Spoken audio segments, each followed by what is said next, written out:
Good evening, ladies and gentlemen, mothers, fathers, daughters, sons, brothers, and sisters. Welcome to the grand finale here at the wonderful Circuit de la Sarthe. It is, of course, Le Mans. The grand finale, still championships open for debate to some greater or lesser extent.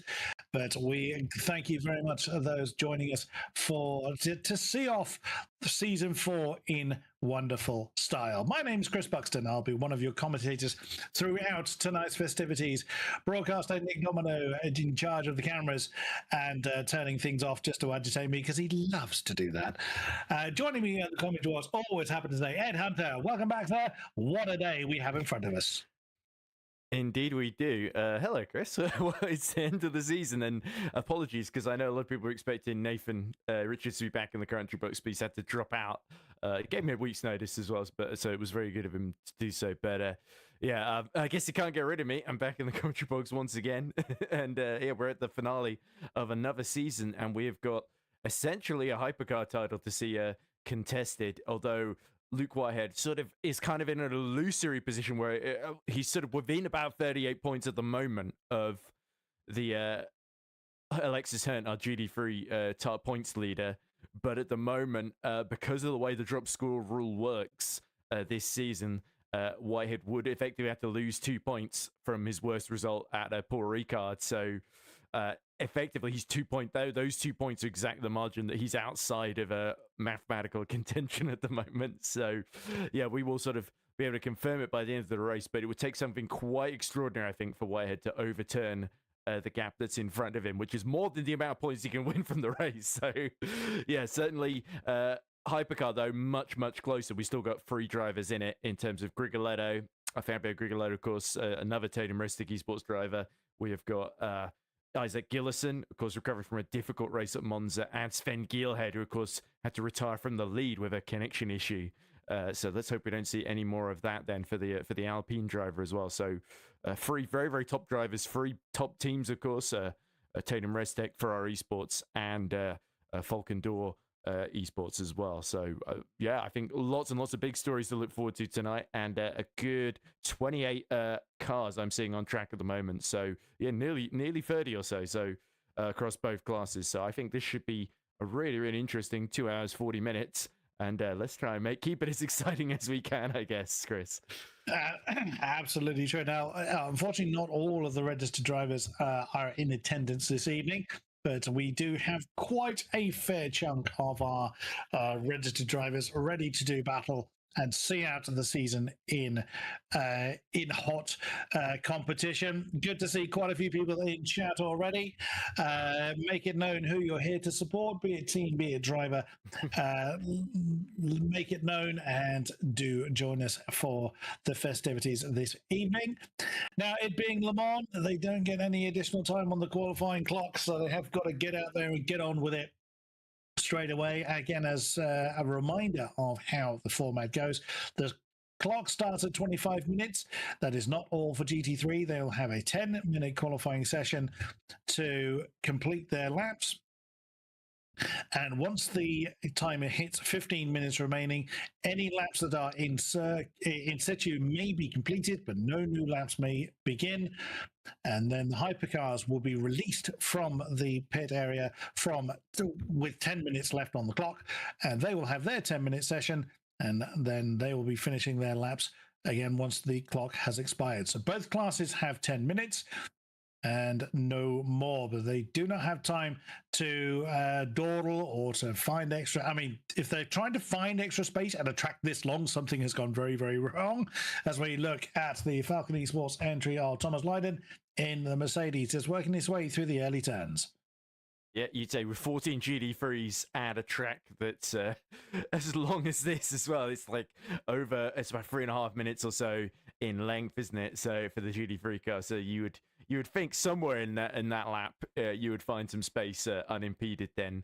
But yeah, we have got, of course, Whitehead. You may have noticed their jet black livery for Luke Whitehead, all of the Tatum Restek drivers, of course. And that is obviously to commemorate a team member at Tatum Restek Esports who very sadly passed away in the last week or so. So that's being very nobly commemorated then on the livery then. And I think if they could get Luke Whitehead into another winning position and sort of tie Alexis Herndt for wins this season, and if Fabio Grigolotto can get third or better and win the title regardless of what Gillison or any others do, then I think that would be an amazing tribute to everybody at Tatum Restic Esports. So I think they will certainly be open. There's a little bit even more just at stake there in terms of what they're going through, which is obviously really, really horrible. And I think all of our thoughts at VMS are with the Tatum team having a difficult. It's never nice to be a member down, especially when they've passed away in such sad circumstances.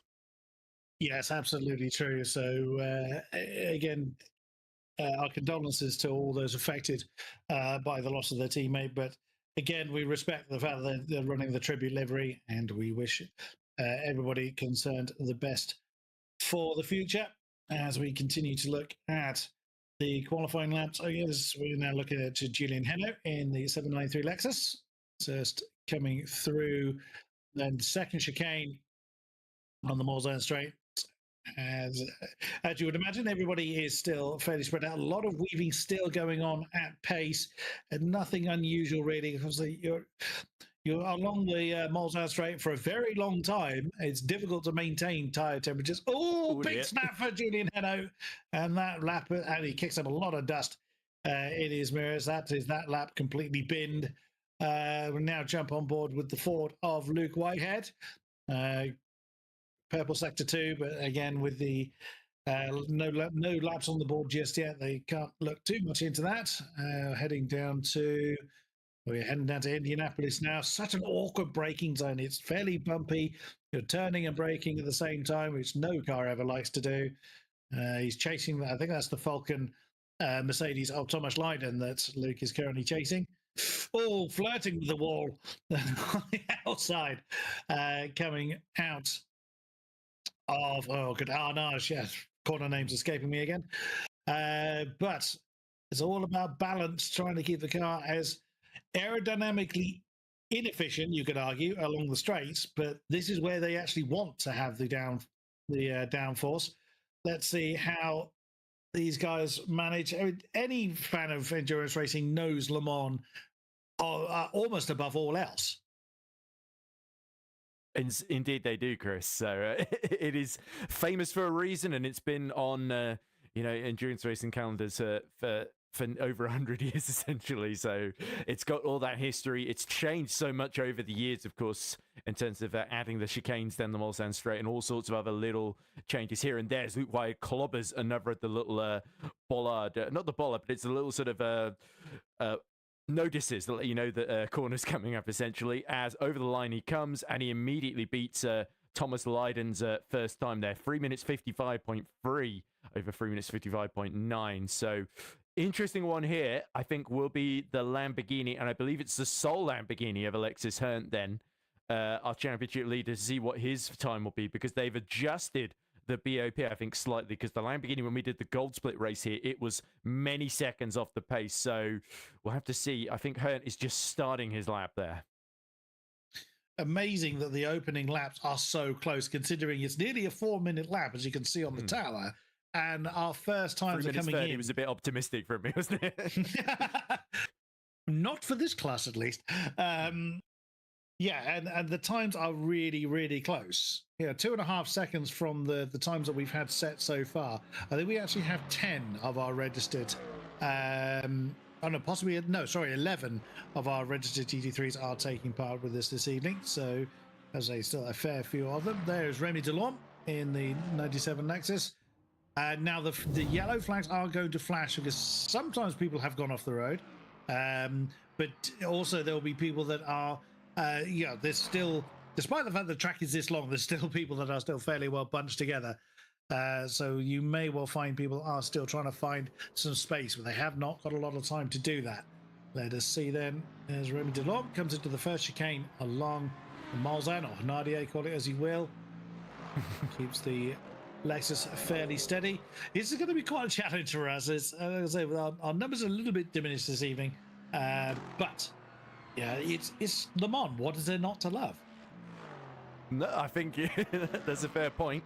Le Mans always tends to deliver. It's such a unique challenge with Obviously, top speed being really, really important, especially come the race, but also keeping this high speed commitment through some of the faster corners. Through the Mulsanne corner Tetra Rouge, sorry, comes Lewis Werrell, who comes to a stop and I believe teleports the Corvette back to the pits. Now, we didn't mention this in Monza because Lewis Werrell finishing on the podium behind Luke Whitehead and Sam Gaskell for Falcon Esports.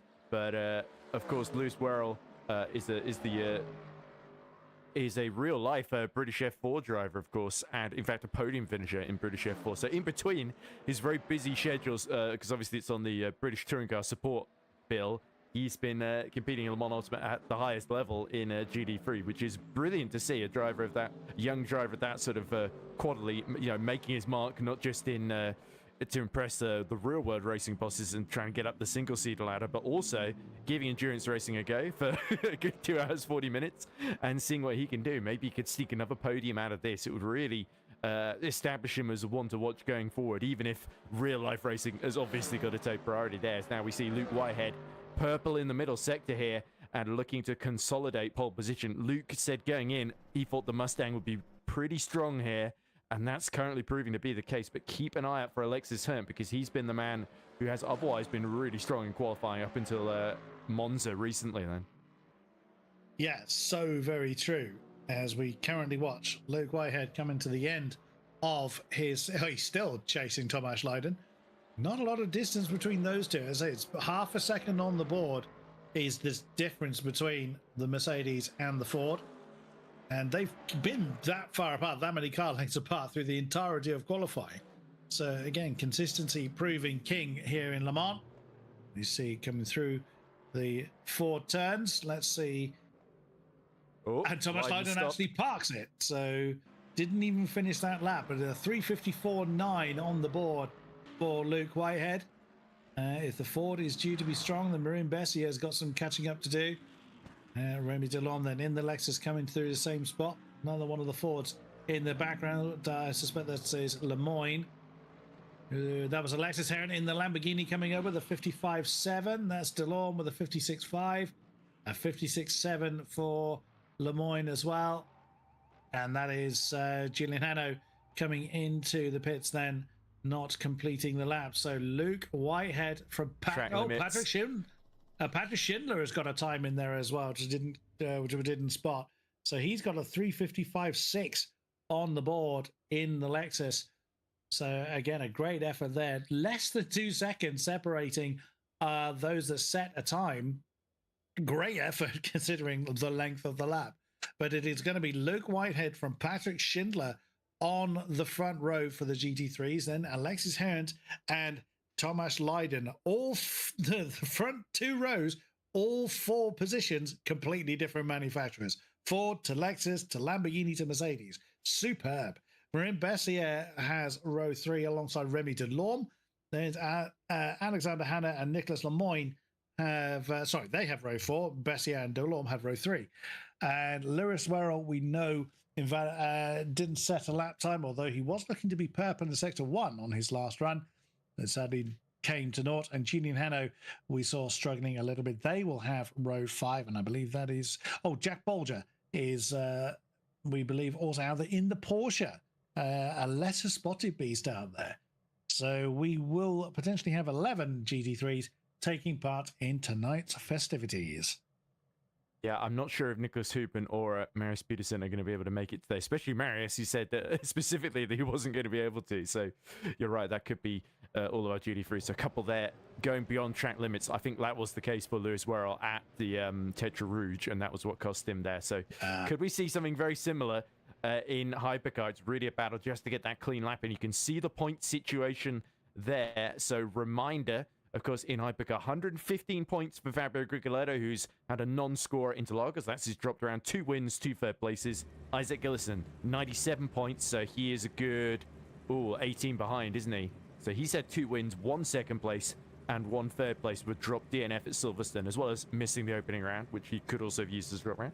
And then we got Sven Gielhed on 82 points, who is about 33 behind Grigoletto. So he is in mathematical contention, but he needs a lot of things to go his way today. He's got 1 win, 1 second place, and that drop DNF from through no fault of his own, it must be said, through the disconnections that have effectively at Monza that put him into, well, reconnected him right as he was about to hit the wall, and then he did. So Grigoletto, he needs to finish third or higher to win the title no matter what. Gillison needs to win the race with Grigoletto finishing 4th or lower, and Gilhead needs to win the race with Gillison 4th or worse and Grigoletto 9th or worse. And you can see there the rest of your top 10 behind them, out of title contention, but still trying to finish in the top 7. Di Buono, who won at Monza last time out, Arda Erchan, Brandon Geitz, Dario Mulo, and the other factory Ferrari, Jene Simoncic, who we believe has switched from the Aston Martin Valkyrie to the Ferrari 499P for this round, Johannes Price in the Peugeot, and Michi Hoy just there in the top 10. Michi very, very keen to break the top 7. So Simoncic will lose that 8th position because his points will reset. Yep, that is indeed true. Unless he scores more from this round, which could happen, knowing Jene Simicic's skills. Yeah, very true. Very, very how true. many points is Jene on at the moment? There he is in the yellow Ferrari that won this real race last year, the 83, didn't it? Yeah, that's also true, yeah. On my screen, he is showing a 0, so yeah, he will. We wish him best of luck in his new stallion. See how he is on 0. There we go. So whatever points he was on before, really is academic now. And there is that was Michi Hoyer in the Falcon livery. There is Brandon Geitz in the Peugeot. This starting his outlap. So 8.5 minutes then for our hypercars to get out there and get on with it. As mentioned, you'll see a lot of weaving, as we saw with the GT3s, along the Marzan Straight, which Brandon Geitz now just coming onto as he's come out of Tetra Rouge. There we go. And we're seeing that on the first and second laps as well for a lot of our competitors. There is Marco Di Buono as he's sporting the tribute livery. Yes, are you trying to get out of the way? Are you trying to hold somebody up there, Marco? It's a bit like Simon Says, but at high speed between Di Buono and Jimmy Menard. Menard is another driver that switched cars, by the way, from the Peugeot that I think he found a little bit of a handful at times during the season to the BMW, which of course won last time out at Monza. The BMW is a pretty decent car at high speed then, so we'll have to see if Menard, Puod and Di Buono can get more good results in here. I think it was I forget who was on pole at Monza, if memory. No, it was Gilhead in the Alpine, wasn't it? So in theory, as we see, a little bit of a lag spike there, as Grigoletto is just in the middle of his outlap, I believe. But yeah, he will be the one that everyone will be watching along with Gillison, really, because I think Gilhead, realistically, he's not quite going to be close enough to really make a big difference here. It's whether Gillison can get onto the front row and sort of take the fight to Grigoletto in this final race of the season, really, as there is Pisoni in the 66, still using the old livery as well. So I guess, unfortunately, didn't quite get the memo for the all-black livery. No, indeed. We will skirt over that one. We'll let the internal might have been team... a late call-up in his defence, so maybe they can have time to make one for the 499P. Could be true. As we look at Fabio Grigoletto then, as Ed was explaining what the championship connotations look like, can he retain his championship again? We will see as Fabio Grigoletto then comes through the Ford curves to start his first time lap. Nails the throttle and away he roars. The Italian then moves over, flirts with the wall as he comes up to the Dunlop curve for the first time in anger. Then into the chicane, the nose looking a little reluctant to turn in because you trim the rings right the way down for Le Mans. Now the Chapelle turn and Tetra Rouge banked left, banked right, then it becomes over the bump, then the final part of Tetra Rouge, and it is all the way down the Hanardier then with two chicanes just breaking up the momentum. And this is where go purple, but now somebody else behind is going to be quicker, I think. Okay. So stay over to the left-hand side, no reason to move across. Then it is on the brakes. Hope that you don't sail off into the cones. Not that I've done that on many a virtual lap. Not at all. You have no proof. And Didn't say anything, Chris. I will dig my own holes all day long. So then is hard on the gas, then over to the right-hand side. Just let the time tick by, and then again it is pick the braking point. There it is, just before the 100-meter board. Kiss the first apex, and then ride over the second.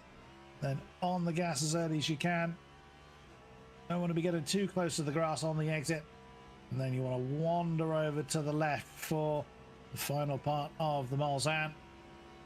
Again, braking and turning, no car likes to do it, especially with very little downforce on these things. And now you're on the brakes, just turning as little as you can. Then somebody's had to go at the bollards there. Mulsanne corner. And it won't be the last time. The bollards are forcibly relocated, I dare say. Down towards the Indianapolis then. A curve that apparently is called golf corner, but I don't think anybody really refers to it. Courbes de golf is what I usually call it, but that's the French term. And then it is down through the gears, trying not to brake until you get to this part before Indianapolis. Just touch the apex on the right. Do not go into the gravel on the right-hand side. Then down into Arnage, one of the slowest parts of the circuit. On the gas as quickly as you can.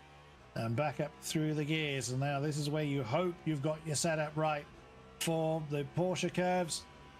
Virage Dupont and then SS Ducati, to try and say it in the correct vernacular. In you go. Right, now this is where you kind of hold on for dear life. The car wants to break away from you. It's got very little holding it to the ground besides your own grip on the steering wheel. Then it is the Corvette turns. Now in this section of it, that gravel trap waiting. I think it was last season we saw, I cannot remember who it was, we saw a very dramatic exit stage left there last season. It was season 2 final race. That was the last time we were here. Final race season 2, and it was whoever James Baldwin's teammate was in the Toyota. Can't remember off the top of my head, but you have a stunning memory. I can't even remember the guy's name. Don't give me too much credit.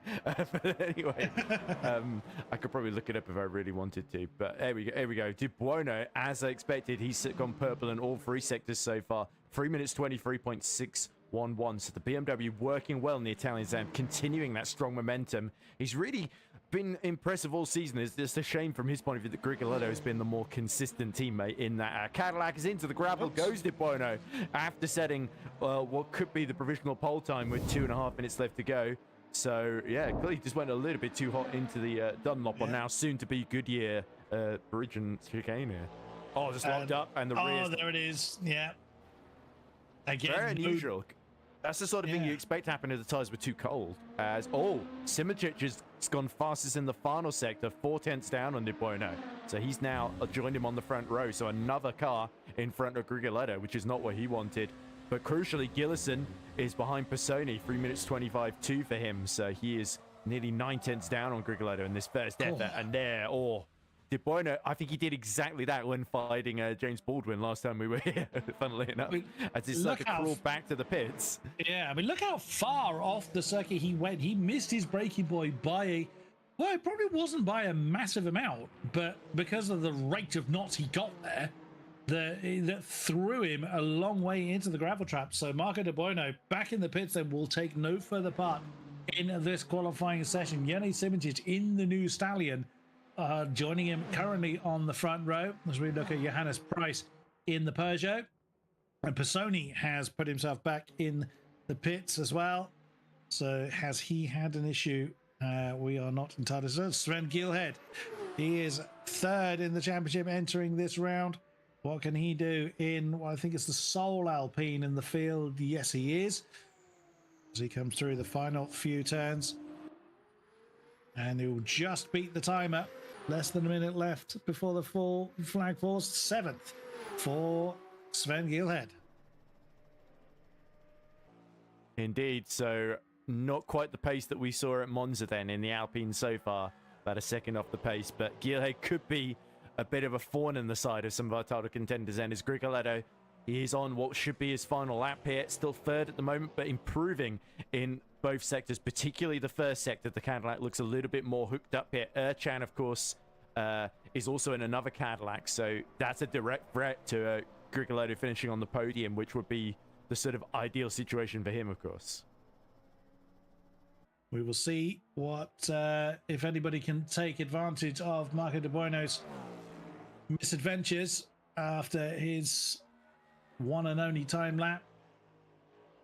Let's see what Grigolotto can get on the board, sweeping through Corvette curves, through Maison Blanche, up to the Ford curves he comes.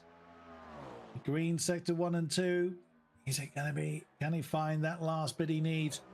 To that final sector, just catches the apex on the exit of the 4 turns. It is second with a purple final sector, 323 on the board, 24 thousandths of a second behind his countryman. Oh, Puot goes P4 as well. So excellent effort there. But yeah, Grigolotto with a brilliant final sector just in pole position. Ercan is gone fastest in the first sector on this latest lap that he started. As there is Simoncic. Could he hook it all up here and at least get a bit closer to De Buono and Grigolotto here? He is 4 tenths behind for the moment. He's going to cross the line coming out the forward curves now. Mulo gets his Ferrari into third, but Simoncic will go into pole position. Fantastic final sector there. And the pole sister strikes again. Wow, Jerne Simoncic from swapping into the death of the season to the Ferrari, then puts it on You can see why he did it now. His stream is titled, I think, BOP Tourism. So, so Jerne Simoncic in the new Stallion jumps up to the front of the field as we look at Michi Hoyer in in one of the Falcon Ferraris, sweeping his way through the last part of the lap. Currently 8th. That is green sector 1 and 2. Where is that going to be putting him? I don't think it's going to be elevating him up yet, not unless he finds a significant amount of time in this final sector. Again, his Ferrari not looking particularly comfortable under braking. Coming into the Ford curves. War tail getting very lively on the exit. What can he put on the board? no, it is no enough. Improvement for Michi Hoyer. That's a shame. I think is Ercan still going? It's still showing the purple first sector, but I don't think he finished that lap, sadly. So no, he's in the pits. It could be. We got none of our Door Falcon esports because 3 of them all in different cars, the 499P, the Cadillac, and then the Alpine as well of Gilhead, who's just completing his final run. Can Gilhead at least get into the top 10? What a difference 2 weeks makes. He was on pole at Monza 2 weeks ago. Here, he is really struggling. I think Le Mans Circuit Saab just not suiting the Alpine, some of these fast corners. Over the line he comes, and it's a horrible final sector for the Dutchman then. So yeah, that really sums up poor Gilhead's season. He's been so consistent and having to really fight back from poor qualifying positions, and today it looks like the same task will be called upon him. But for Simoncic, he's back where he belonged, his first pole in quite a while. Absolutely true. So the grid then for the hypercars, Jerne Simoncic is joined by Marco De Buono on row 2, Fabio Grigolotto and Dario Iammello have in the Cadillac and Ferrari respectively. Row 3 is, well, was reading it out and he blinked. Isaac Gillis and Paul Poe have row 3. Arno Ercan and Michi Hoyer on row 4. Johannes Price and Leonardo Pisoni on row 5. Sven Gilhead and Brandon Geitz on row 6. We did not see Matthias Latau and Jimmy Menard. I don't think we saw Latau or Menard. But either way, we have 6 rows for our hypercars and our GT3s. Luke Whitehead and Patrick Schindler on the front row. Alexis Hand and Thomas Lydon on row 2.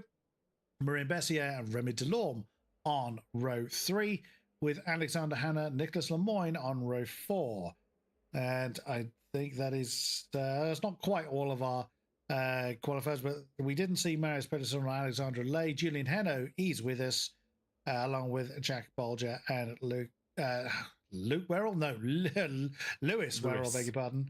Lewis Werrell, yeah, indeed. So I'm curious to see how the Porsche or Jack Bolger does, because I don't think we've seen one all season. Well, Jack usually competes in the gold split, if memory serves correctly, where he was fairly competitive, was fighting for the podium in the first endurance round at Silverstone. Not had a whole lot of great luck since, but he was a fairly consistent lower points finisher. So yeah, Bolger, I think we'll be looking to impress. And he's up against a British F4 podium finisher on the back row with him. So if even Lewis Werrell can make a mistake in qualifying in the Corvette, then it'll be the Porsche and the Corvette, the two sort of odd couple trying to make their way through from the back of the field for company right ahead of them. Sorry, I think I may have dropped out briefly there. But we're about to get going as our eardrums are absolutely shattered by the cacophony of noise at the start. It will never be worse than this. Hopefully somebody can actually hear me. I can hear me. Marco De Bueno and Grigolo both on the hard tires here. Simoncic has gone for the mediums, interestingly. So he is trying to escape here, I think, Chris. And it'll be so crucial not to jump the start like we saw James Baldwin do here a few years ago. Yes, we did, didn't we?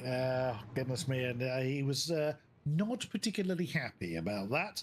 It cost him a chance to win. Let Grigolotto waltz away with it from pole. So Grigolotto will be hoping for a repeat of that, but that was 2 seasons ago, and now he's got to make sure Gillison and Emulo right behind do not get the jump on him here. That's going to be the crucial story here.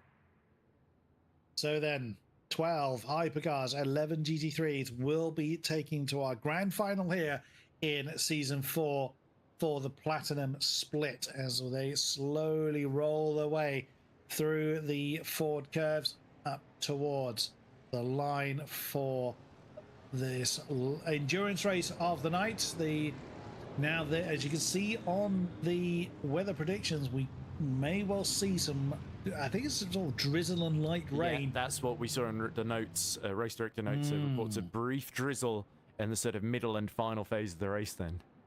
Whether it lasts longer or becomes heavier remains to be seen though.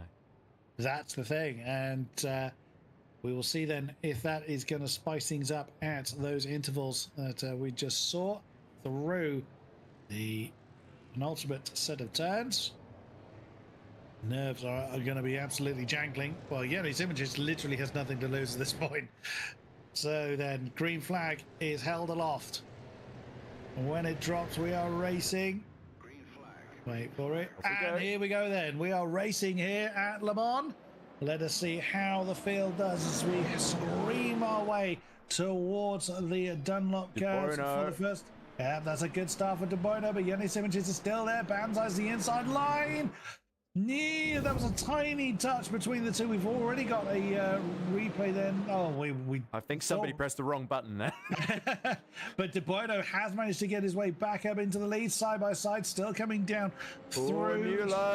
Around the outside, just coming into the Tetrarude chicane there. So fantastic move from Dario there, the Italian, up into P3. Grigolotto now at the mercy of Isaac Gillison, his main title rival. So everybody having survived the first turns then in our Hypercar contingent. Now the slipstream becoming the crucial element. And there goes Yamillo. Looks one way, looks the other. Simoncic dives out at the same time. 3 wide, possibly not quite. As Yamillo ducks in behind Marco De Bueno. One way or the other. Simoncic gets the slipstream into the first chicane. Is he going to be able to hold it towards the second chicane? Yeah, crucial by the way that Simoncic got ahead of De Bueno, who's on the hards, so they should hold up for quite a while on this stint as we see Alexis Hurt letting the rear absolutely hang out as he is trying to keep up with Bessier in P2. Big loser on this first lap was Schindler, who's gone from the front row down to 5th. Leiden's gotten through, and now Remy Delorme is holding off Hannah, and the other Lexus is lining up as we see Hearn and Leiden going side by side, and the Mercedes has got quite some grunt. So back down to 4th goes Alexis Hearn, which is where he finished, of course, at Monza. As we see defensive chop there, and here comes Lewis Werrell, who is lining up Alexander Hannah into the second Mulsanne chicane. My goodness, that was really late on the brakes from the Corvette, and Lewis Werrell, the 15-year-old, getting up to P6 there. So fantastic stuff from the Englishman.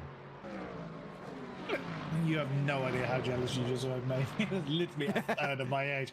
But no, fair play. That was a great move. 2 cars in the same corner as the Lexuses are getting a very up close and personal. Alexander Hannah and Remy Delorme arguing for their own bit of French real estate as they come down towards the end of the Mulsanne. So I think that's it's a Hannah with the inside line. Oh, there's a relocated Pollard.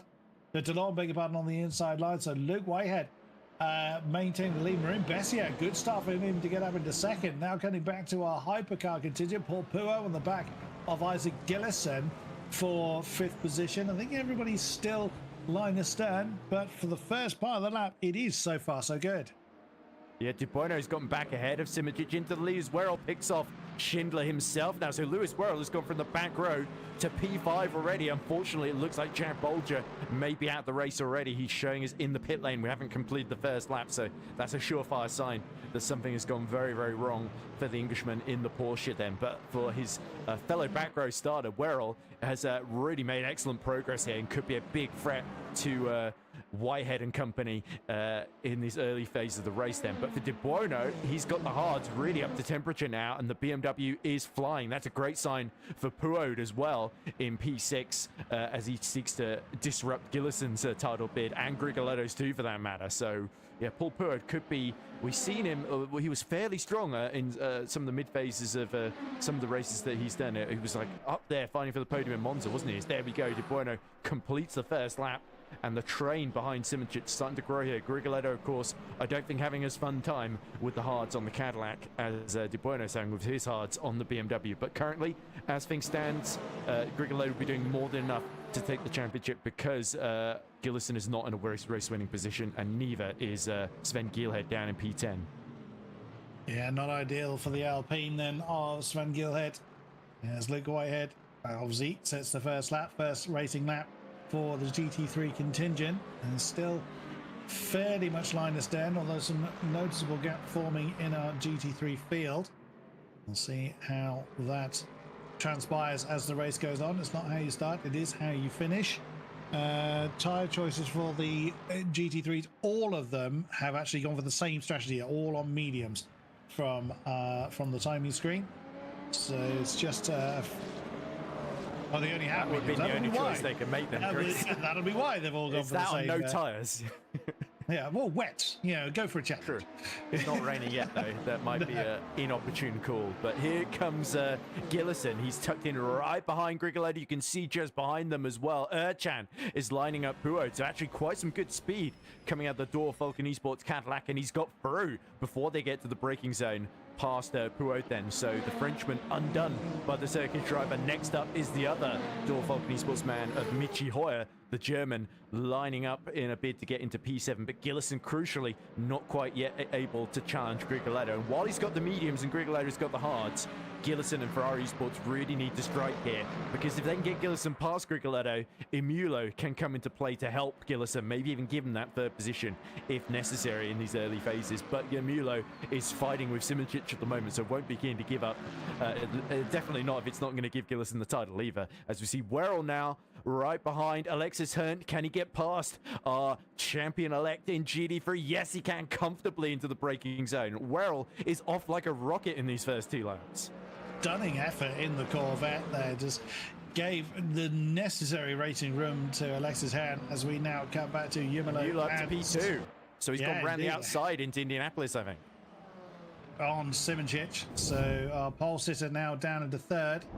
Let's see a replay of how that took place. So both in Ferraris, Yamalo in the red and Simoncic in the yellow. That's going to be the end of the Mulsanne. Decent amount of slips to the outside line for Yamalo. And Simoncic didn't look like he was going to fight that one too hard. No, that's not the Mulsanne. I beg your pardon. Exactly as you said, that is into Indianapolis. And yeah, Worrell, as we saw ahead of the Lamborghini. Does Alexis Herndt have any answer? With the bottom of the shot, you can see that is Thomas Lydon following Marin Bessier. No, you see Lewis. What am I on about? Lewis Worrell. You can restart that sentence if you want. But no point. I've already butchered it to absolute death by this stage.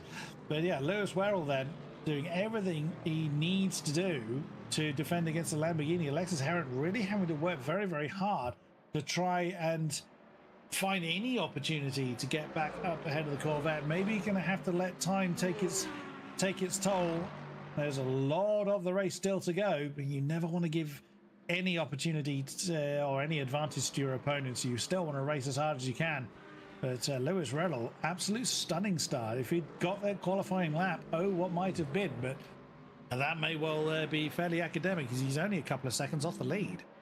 Yep, you can see the interesting thing for me is Herndt, the Lamborghini. Last time we raced in VMS at Circuit de la Sarthe, the Lamborghinis were horribly slow in the gold split. So Herndt doing good. Obviously, the BOP's helped a little bit. He's the only one in the field and he's doing a good job to stick with Lewis Werrell in the Corvette, which looks like it's just got that slight top speed advantage, at least at the moment. So he's trying to tuck in the slipstream as close as he can down some of these straights here to try and stay in play. But look up at Bessier and Leiden. Bessier, sorry, steals the fastest lap away from Luke Whitehead, but he's got Thomas Leiden breathing down his neck, so he's had to speed up a bit.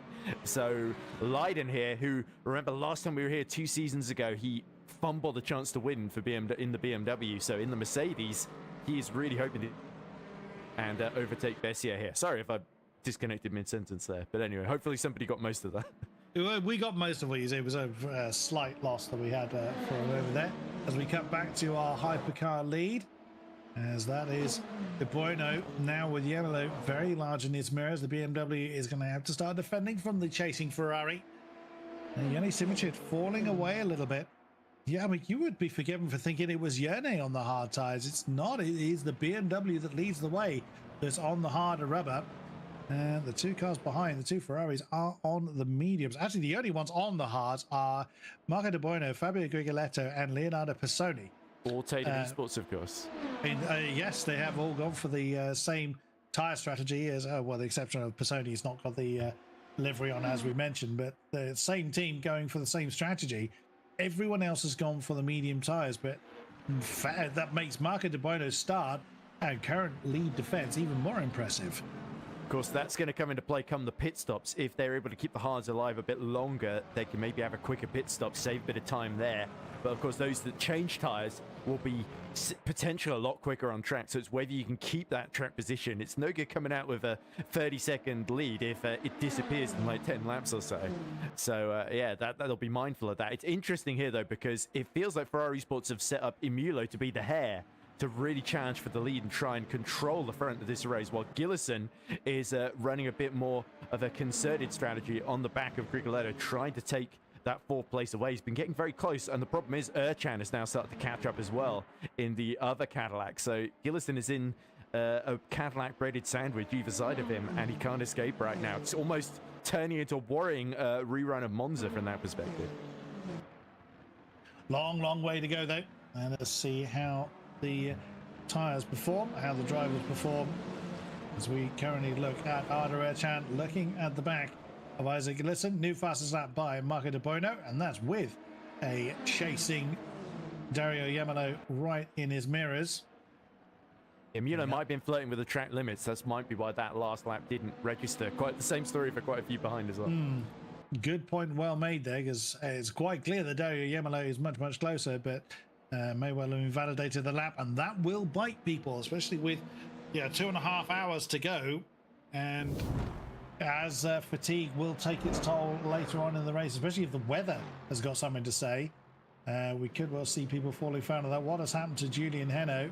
He's struggled a bit today. Oh, the Lexus getting really uncomfortable under braking. It's a connection issue for Julian Heno. We may well have had the first loss of the race. I think he is actually still running, so that was more lead fight, Chris. Sorry to interrupt, but Emulo ducking and then backing out of a move there on a De Buono then, and this allowing Simic to just slowly come back into play here. So these two can't afford to fight too much here, especially with De Buono trying to keep these tires alive a bit longer. So yeah, this can get tasty. Well, very true. And Yanni Simic is in that slipstream as well. So can he close in on the top 2? Well, let us see. This is more about managing temperatures once they, now that everything is up to temperature. Bear in mind, it is still very hot out there. The rain has not had a chance to kick in and won't do for a while. So it's going to be a case of keeping everything under control. Marin Bessier setting the new GT3 fastest lap by around about 4 tenths per second. That's around quicker than Luke Whitehead. So Luke's prediction that the Fords are going to be strong here, it's so far proving true. There's still a long way to go to see if that maintains its hold, as we look at Arda Erchan really hustling Isaac Gillison. Arda Erchan is really making that Cadillac work pretty well. Looking back from the Ferrari of Isaac Gillison. It's possible. There's not much of a turn there for Arda Erchan. If he wants the inside line for the braking zone coming into Indianapolis. Is he going to be able to nose ahead of the Ferrari? No, he's going to try. No, he's just going to lose out. Valiant effort from Arda Ercan. Isaac Gillison just manages to fend off these advances. Well, Gillison was not going to make that easy with the title on the line, is he? Can't afford to let Grigoletto escape here. Speaking of which, we've got Lemoyne and Hannah battling over P7 here, and Hannah's got the run into the first Mulsanne chicane. That he does. And you can see that Lemoyne didn't defend that one. These guys know the routine. Under slipstream, you're not going to defend. Yeah, there's no point in you making wild defensive postures, not this early in the race at the very least. But the Mulsanne is such a long straight, there's no point in trying to defend every single time. As now, Niclas Lemoyne is the one with the slipstream. As we look back at Dario Umillo, that is using the slipstream off the back of Marco De Buono.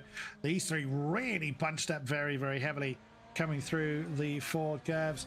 And back on the gas once again, BMW versus the power of chasing Ferraris. It's now Yannick Simoncic with the fastest lap of the race, which might prove, you might think it's fairly inconsequential, and to a point, well, this early in the race, it kind of is. But bearing in mind that Yannick Simoncic was our pole sitter and fell to, almost a couple of seconds off the back of these two. So he's slowly closed that gap back in. Is he going to work with Dario Yemelo, or is Dario Yemelo going to start defending from the pole sitter? We will have to wait and see. Well, don't forget, Yannick Simoncic, of course, in the finale of last season, lost out to Tatum Esports in the form of Grigoletto. So he will definitely feel that he's probably slightly more sympathetic to the Ferrari Esports course than the Tatum one, although I think overall he'll probably be thinking more about himself than either of them. As up the inside, great run coming out of the toe comes Emulo in the number 28 Ferrari, and he snatched away the lead then. So finally, Dario Emulo gets track position, and is he going to be able to sprint away, or can the BMW fight back? Meanwhile, here is Ercan all over the back of Gillison. He's dragging Paul Puot with him. This is really helping Grigoletto. You can see he's pulled a small gap of about a second, 1.3 seconds now to Isaac Gillison, who's now about to lose that fifth position to Arda Ercan, who nips up the inside, and surely it's going to be a Cadillac coming through before that second chicane then. So Gillison, nothing he can do. He's not quite got the pace at the moment, and he's starting to fall down the order. Yeah, and again, Gillison knew it. They all recognize when the slipstream is taking its toll, and now Gillison could well be under pressure from the BMW of Paul Puot in the exact same manner. Yeah, look at that. Look how far off the back of Arda Ercan Isaac Gillison's already fallen. So yeah, exactly as you were saying, Ed, that it looks like Isaac Gillison, he's really struggling. Yeah, De Buono trying to come back at Emilio round the outside at Mulsanne corner, and they're side by side through the Courbes de Golf, and it's the BMW of De Buono, the Italian, ahead of his countryman, with Simoncic just watching the fireworks and chewing a fair amount of popcorn, I imagine, if he's got the chance. But back up the inside looks Emulo, but not far enough alongside. So the grunt of the BMW has helped De Buono just about hold on to the lead as he avoids the gravel at Indianapolis there. But Emulo's really, really pushing. And speaking of pushing, Gillison almost pushing Puot into the gravel. Good, Mitchy Hoyer flirting with the gravel on the outside of Indianapolis as well, as we saw in the background of the shot. That is the last thing Dario Yemelo needed. He wants to be able to break away and actually get some distance because he is on the softer tyre. Marco De Buono on the harder compound. This is, again, Marco De Buono did an absolutely fantastic job of maintaining the pace and, at this point, the position. Of course, the pit stops are going to shuffle or potentially shuffle up the order. We will have to wait and see. But the pit strategy for the Tatum boys is working very... tyre strategy, beg your pardon. We haven't had any pit stops here. What am I on about? The tyre strategy so far paying off dividends for Marco De Buono. And so we look at Paul Puot. He looked like he was challenging Isaac Gillison for that spot. Isaac Gillison again falling further and further off the back of Arda Ercan's Cadillac. Indeed he is. So yeah, Puot for ERE Esports starting to cause a few problems as we see Simoncic is right in now. Yeah, that he is. So that challenge from Yamilo is now kind of moving into a defensive posture from Simoncic as we cut back to Gillison and Puot for what is now sixth position that Gillison is trying to defend. Meanwhile, our GT3's Marin Bessier has got his mirrors full of Falcon Esports, represented by Thomas Leiden in the Mercedes.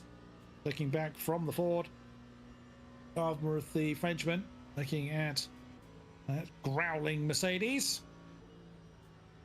Are they going to stay the same? Oh, now Leiden had the momentum there, but nowhere to use it. Just kind of ran out of Mulsanne for a moment. And right behind them, Lewis Werrell in that Corvette has been absolutely flying for the last few laps, as we've seen.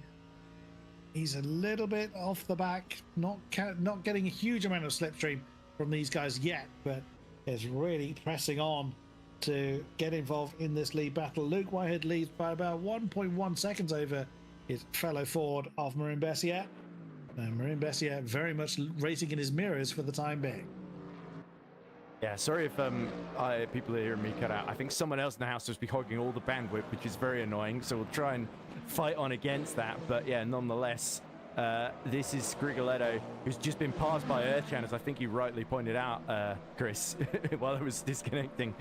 So yeah, Erchan making good progress here, and he very much needs to if he wants to be in this fight for victory. And it's not something that Grigoletto needs, but at least he's got that small gap to Gillison here, and that's going to help him at this phase. While Gillison has got his hands full of Paul Puod, he can just slipstream behind Erchan and hopefully join up with that lead fight from his point of view.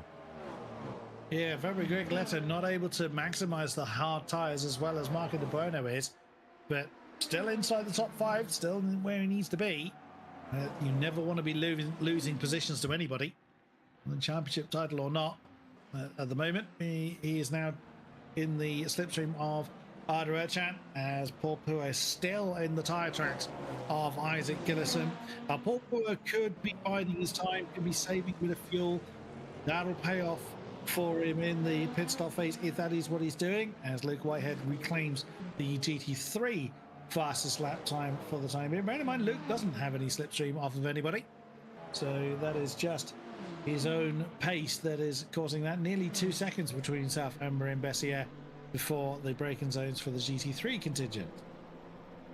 Yeah, so Whitehead definitely proving what he's made. I remember the season 2 finale, Whitehead and Schindler came together at the first. It was Whitehead made a bad start and got swallowed up by the pack and had a horribly damaged car, which prevented him from really challenging for the overall title, essentially. So this, so far, has been the complete reverse of that. Whitehead staying out of trouble and pulling a 2-second gap to Marin Bessier, of course, the outgoing champion. He won't be able to retain his title, but yeah, this fight for the win in Hypercar, very engrossing as De Bono. I think his mission is very much, it's basically him versus De Bono is basically the two teammates of Grigoletto and Gillison doing battle and trying to help each other's causes. And then you got Simic, who doesn't really care who wins out of these two as long as he's in front of both of them.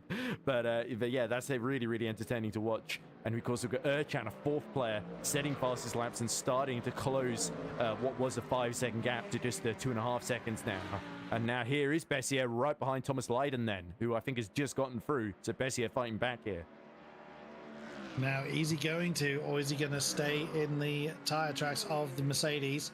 And whilst the slipstream is very, very effective at helping you gain, and he does look like he's staying there for the time being. Oh, just as I utter the words, then he has a look, and Thomas Leiden says, no, I don't fancy that.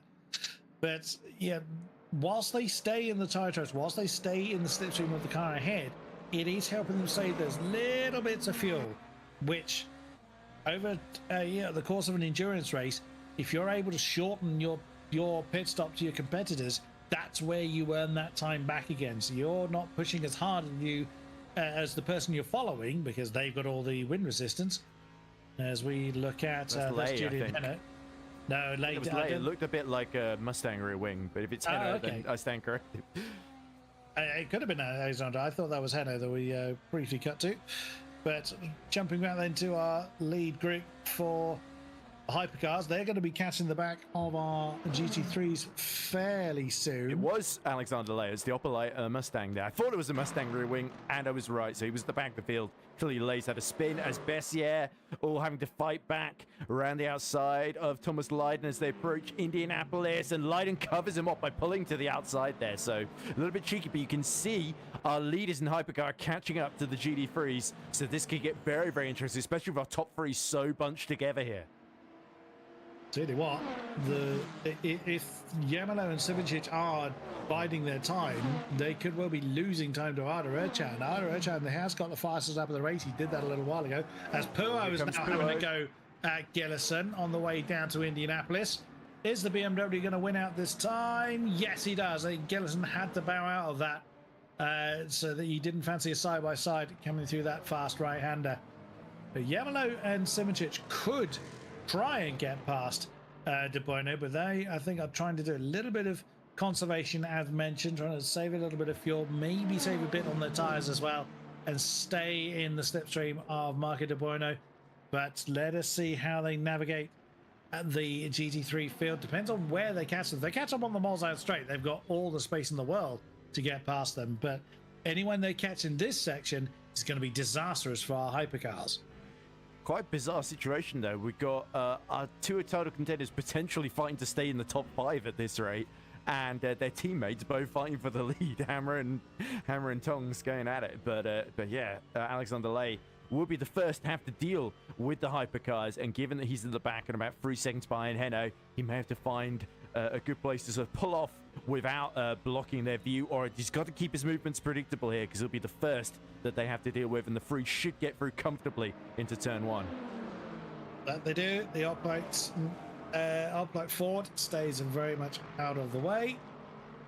There's the next one up that is going to be seen by the hypercars is Julian Heno's Lexus.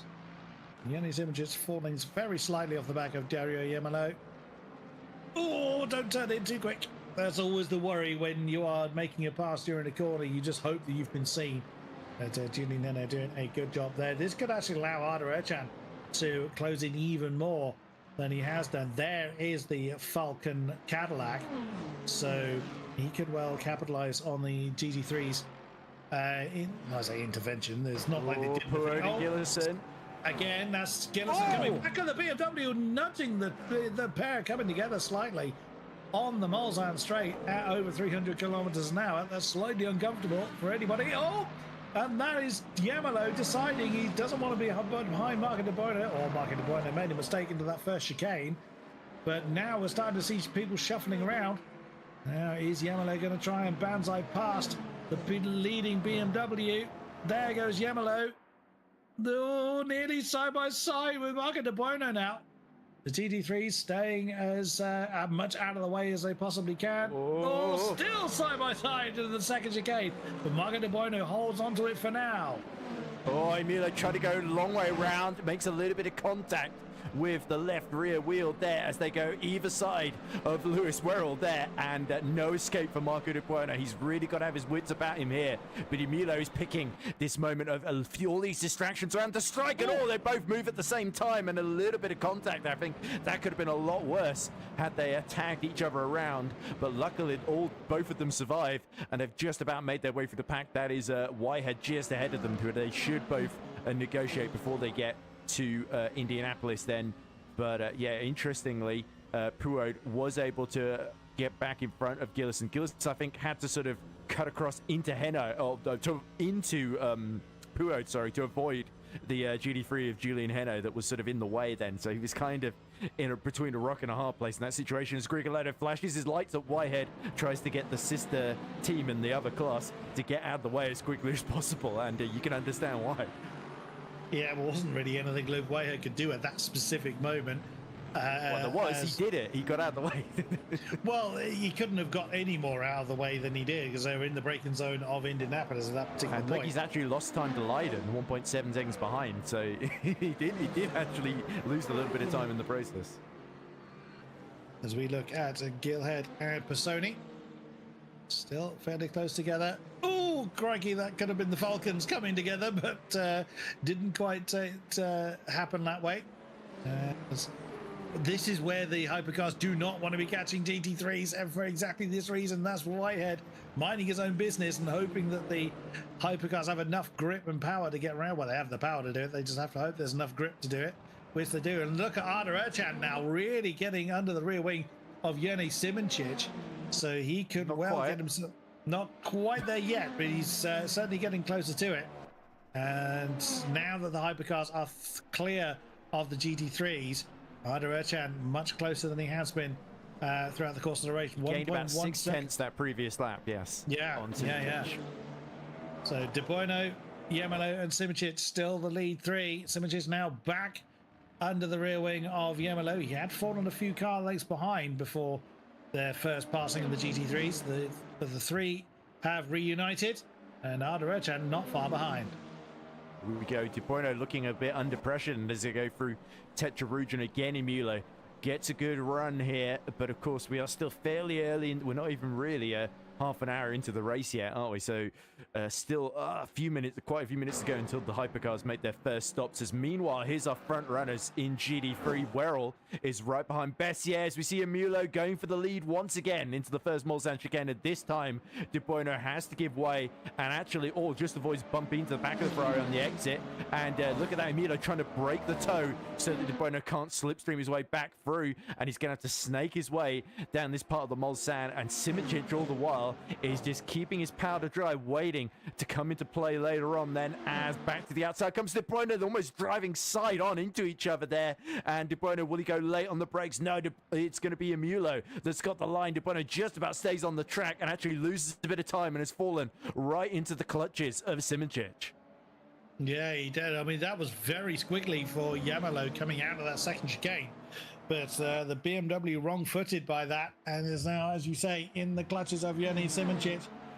Now, is the Slovenian going to make a move at the end of the Mulsanne? He doesn't, but I think De Bono may have braked very early there. Well, sorry, might have braked very late there, because he looked like he closed right back in on Yemelo. And yeah, you can see Yemelo having to take that defensive posture. Arda Ercan, he's now less than a second off the back of Simoncic, so now as a quartet fighting for the lead. Yeah, three different car manufacturers, 4 different teams, of course. And De Bono's looking to the inside at Indianapolis. Surely Mulo's going to try and stick his nose in. Yes, he is. Chops right around the outside and holds on to the lead then. So he was not about to let De Bono get one over him once again. But yeah, of course, it's crucial that Mulo did that move when he did, because the mediums, you would think, would be fading a bit quicker than the hards. And all this fighting is allowing, as you say, Ercan to coast up to the back of Jene Simoncic then. So now it's a case of whether Mulo can break away or if the pack will stay bunched together then, as we cut back to Werrell, who's really starting to pressurize Marin Bessier, who's seen Leiden go past, and all 3 of these are catching up to Whitehead here. So Alexis Hurt in P5, of course, on for what, amazingly, it sort of says everything about his season, that he's only finished off the podium once, which was last time out at Monza, and this would easily be his worst result of the season in P5 if he was to finish there. So yeah, it's really the presence of drivers like Lewis Werrell joining late in the season that has kept him just slightly out of podium contention, because he got that extra car that's a little bit too quick to live with at this phase of the season, which makes you wonder what Lewis Werrell could have done if he'd done a full season. Season 5 coming up. Hint, hint. Qualifiers have just opened. Hint, hint. LMP2 cars, it's the endurance rounds. Hint, hint. So there we go. So it could be 3 classes, not just the 2 that we've got to look forward to. And 3 classes, in theory, means more drivers, of course. So that's exactly what we want to see, as De Bono is actually starting to fall back here. And this is a problem now for Simoncic and Ercan, because if they lose the toe from Mulo, then they could end up in a fight for second in this stint. We'll see how that transpires. But yeah, to expand on what Ed was saying, the qualifyings for Season 5 will be underway very soon. And the introduction of the LMP2 class onto our endurance rounds at Le Mans and Spa in Season 5 gives more drivers an opportunity to get involved and make a... Yeah, you could have us lunatics commentating about your on-track entanglement. So keep an eye on the Discord for more information about that, as Simoncic is biding his time. They did not pull the trigger on going for second place. It looked like he had the momentum to do it, decides to stay under the BMW's rear wing for now, and a weave from the BMW. So now sometimes that's a driver trying to signify something to the driver behind them. That could be Domino saying, come on, come past me, or I can't imagine he's running out of tire temperature somehow. Yeah, I think De Bueno's definitely, the BMW's got really good top speed, and he's taking advantage of that. But you can tell Sahard's not always able to, acceleration is not quite as good as his top speed, essentially. So it takes a while in the middle of the straight, the BMW suddenly starts to fly, I think, is the way I'm reading it. But here we go back to Pisoni, who has kept Gilhead in sight then. So he's trying to fight with a Platinum Split race winner here, is Leonardo Pisoni. So in our third of our Tatum cars, trying to make sure. And sadly, this has been a really bad race so far for the Peugeots. Geitzen Price 11th and 12th, and out the points. Schindler now gets himself ahead of Alexis Hern, and that's important for Schindler after his tough start. He's now demoted our champion-elect down to 6th, of course. Not that it's going to stop him becoming a GT3 Platinum Split champion, but a bit of honor regained for our Season 2 champion, Patrick Schindler. Top 4, well, top 7 in the shot, but top 4 in all liners down, around about half a second separating each one of them. Coming through Indianapolis, one of them kicking up a bit of dust on the exit of the corner. Now, are they going to start to bide their time? Are they going to stop biding their time and argue with each other, or are they going to settle back into their rhythm as we are soon approaching the 2-hour mark remaining in this race? Still a very, very long way to go. So we don't know what fuel strategies our teams have in mind, but again, we will have to see who's played their cards right and who has got the strategy perfectly dialed in. We see Dario Yamano just getting himself a bit of breathing space from Marco De Bueno at this point. Yeah, you can say we don't know the fuel strategy. There is the virtual energy, though. You can see Emilo's used a lot more. He's been very aggressive in this first inning, as indeed is Grigoletto, interestingly, and Gillison, whereas De Bueno, Simic, Erchan, and Puod looking a bit stronger right now. It could go a bit longer. Indeed, all the tanks are still running a little bit low, so they do not want to be playing Russian roulette with their fuel tanks here, of all places. Oh, that was deep for Yamalo into the first turn. That could cost him some momentum on the exit of the Dunlop curve. Doesn't seem to have cost him too badly, but it did look like from that camera angle he went somewhat deep at turn 1. That is not what you want to be doing. You do not want to be giving someone like Marco De Bueno any kind of advantage. Back onto the Mulsanne once again. And let's see who is going to make the move. Looking back then once again from the Italian. Looking at Yannis Simicic's new stallion, the Ferrari, who in turn is dragging Arda Erchan's Cadillac. Now, is Yone going to make the move? No. Again, you can just see he backs off there just as they hit to the breaking point. He's got the momentum to do it, but he's just using that slipstream to keep making those little bits of fuel saving here and there. Looking once again at Lewis Worrell. Bearing in mind, he started towards the back of the GT3s. He's now hustling. Well, he's been hustling for the podium spot for the last few laps then. Let us see if Marin Bessier can fend off the advances of the Corvette.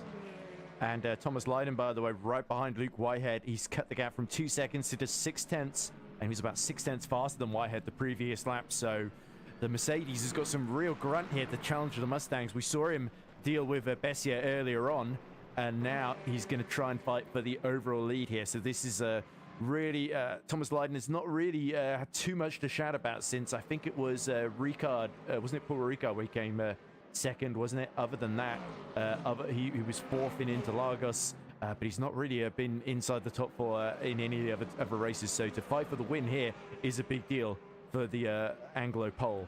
So let's see if he can make something happen here. Whitehead may well have to get a bit defensive, and just to keep his pride alive, if not his actual GT3 title hopes, I think Whitehead would dearly, dearly love to win this one, and Lewis Worrell would dearly love to finish on the podium 2 races in a row as we cut back to the lead fight. Now, what I've been looking at, interestingly, is Puo to start to catch Grigoletto for P5 then, as we see Erchan tucked in right behind Simic as they come towards Arnage there. So Our top 4 are really all within touching distance, and Puod is starting to close in on Krylov, and he's dragging Gillison with him a little bit here as well. Very, very different team dynamic going on in our top 4 for the hypercar class. Arderachan, it looked like he had a real pace advantage on Simogen. I thought he was going to bounce on the inside. Oh, we got a yellow for Johannes Price. Oh no, one of the Peugeots off into the wall. It is That's Johannes. Indianapolis. What has happened to Johannes Price? It's a day that's gone from bad to disastrous for the 805 Peugeot. That looks horrible on the bumps coming into it. Oh, and there it is. We saw exactly the same happen during qualifying, not to Johannes particularly, but because they're running so little wings, as you push the braking zone, I mean, mere pixels too far, and the car just snaps away from you riding on board. To see the incident again. Got onto the straight, but yeah, you heard he locked up there. Unlucky foot. Just left it a slight bit too late, and that is the first crash of retirement we have had from the race. As we now look at Thomas Lydon, exactly as you were saying earlier, Ed, getting very close to Luke Whitehead. The Ford having the defending to do, and there goes Werrell on the back of Marin Bessier. The Ford can't close that door. There's a Corvette in the way. There goes Lydon. Oh, wow. How much pace did the Mercedes have coming into Indianapolis? Can he slow it down? Yes, he can. Barely. He kicks up some dust on the exit. So Werrell got the position from Bessier at the same time that Lightning got the move from Dunham Whitehead.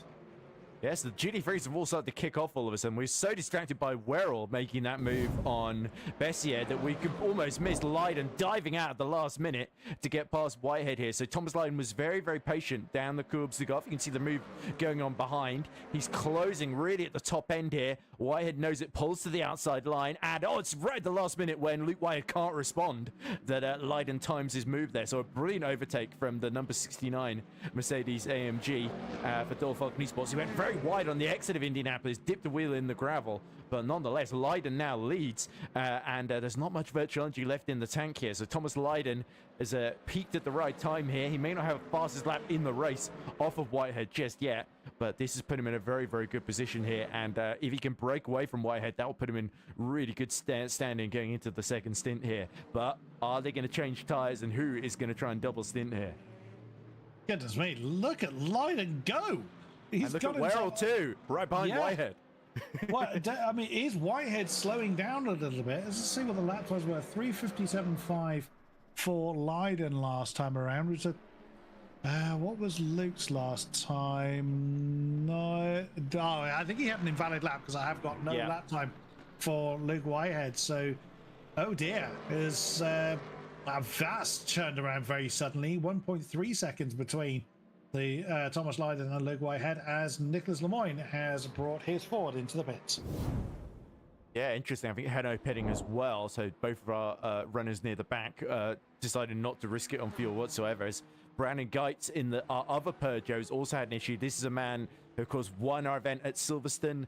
And what's happened here? Oh, I think his connection is on the fritz going into Mulsanne corner then. Geitz still in the race, but a good 21 seconds off the lead, about 6 seconds off Pisoni, who's a final car in the top 10 then. So this could be a very long evening for Brandon Geitz, sadly, because it feels like the Peugeot not really the car to have at the Circuit de la Sarthe. It just is, at the best of times, the Peugeot can be a handful, and it's proving to be the case here. So real shame. If he can just get to the end, he might sneak a point or two, and that could keep Brandon Geitz in the top 7. He went in 5th in the championship into this race, didn't he? So 6th, sorry. Into the pits, and pretty much everybody in the hypercar class is going to be coming in this time. Well, not unless they want to run out of fuel. Oh, this is very tight. Yes, somewhat. In they come there. So now it's going to be telling on who's got the strategy. There's Lewis Royal right under the rear wing again of Luke Whitehead coming through that second chicane on the Mulsanne straight. Now, is Luke backing off? Well, he's not. Ooh. Go on. I thought for a second there Gillison was staying out, but he's actually has gone in the pits. I think Hoyer is the one that's staying out here. Pisoni too. No, I think Mitchie is. I think everybody is in. It's just their pit boxes are in different positions, so it's upsetting the tower a little bit. Right, sorry. I was lagging at exactly the wrong moment, so I couldn't see what was actually happening. So Thomas Leiden then leads the GT3 field. Lewis Werrell is staring at the back of the Ford of the former GT3 leader of Luke Whitehead. Yeah. Hypercar's leading the pits, and I think Simoncic has got the jump, so he's had a shorter stop here. He has indeed, well spotted. So Simoncic from De Bueno from Yemelo. So the top three completely swap round with Arda Ercan. He's exactly where he was. Arda Ercan was fourth, so the top three have swapped round. Arda Ercan is still nailed to the back of the top three, and then that's quite a gap back to Fabio Grigoletto in fifth place then in the hard shot Cadillac. But the top four still very, very close together. Arda Ercan really looking to improve. So this is all to do with virtual entry because none of these top four changed tyres. No, indeed, but Yerne's got very slightly less in the tank, so he's had a slightly shorter stop to bring him out on track ahead of the rest. Now, is he going to try? That could compromise his stint length in the exactly. That's why I'm wondering. It's around about 4%. Looking at the numbers on the timing screen, difference between Simoncic and De Bona. Now, on average, the hypercars are doing around about 7.5 to 8% per lap. So that's not that. May well actually be inconsequential as far as lap count is concerned, because 4% is the difference in their tanks, but it's a 7% average use around the lap anyway. So yeah, clever move there from Yerny Simoncic. We'll see if it pays off for him in the long run, as our GT3s are now giving their pit crew something to do. Yeah, Ercan starting to make an impression on the back of Imulo, who of course was the most aggressive in that first stint. Ercan just avoids clattering into the back of the Ferrari eSports man, and it's so crucial that Imulo stays in play, does not let De Bueno and Simoncic disappear into the distance here. But Ercan, if he can get through, that would be really big for Falcon eSports here, who really want to end on a high after Ercan held on to victory. Oh no, it was De Bueno that held on to victory from him, wasn't it? De Bueno just lost out to Ercan. I'd be saying De Bueno won at Monza, but it was, we see more argy-bargy on the exit of Mulsanne corner. Ercan flashing his light, so Mulo making a mistake there, and Ercan feeling that the Ferrari man's blocking the way here. Well, Ercan nudged the back of Yemelo on the braking zone of that corner. We'll watch it again. So, on board with the Falcon eSports Cadillac, you'll see. Now, was it Yemelo braking early, or was it Arda Ercan braking a little bit too late? There's he taps the back of him. There's the touch, and then...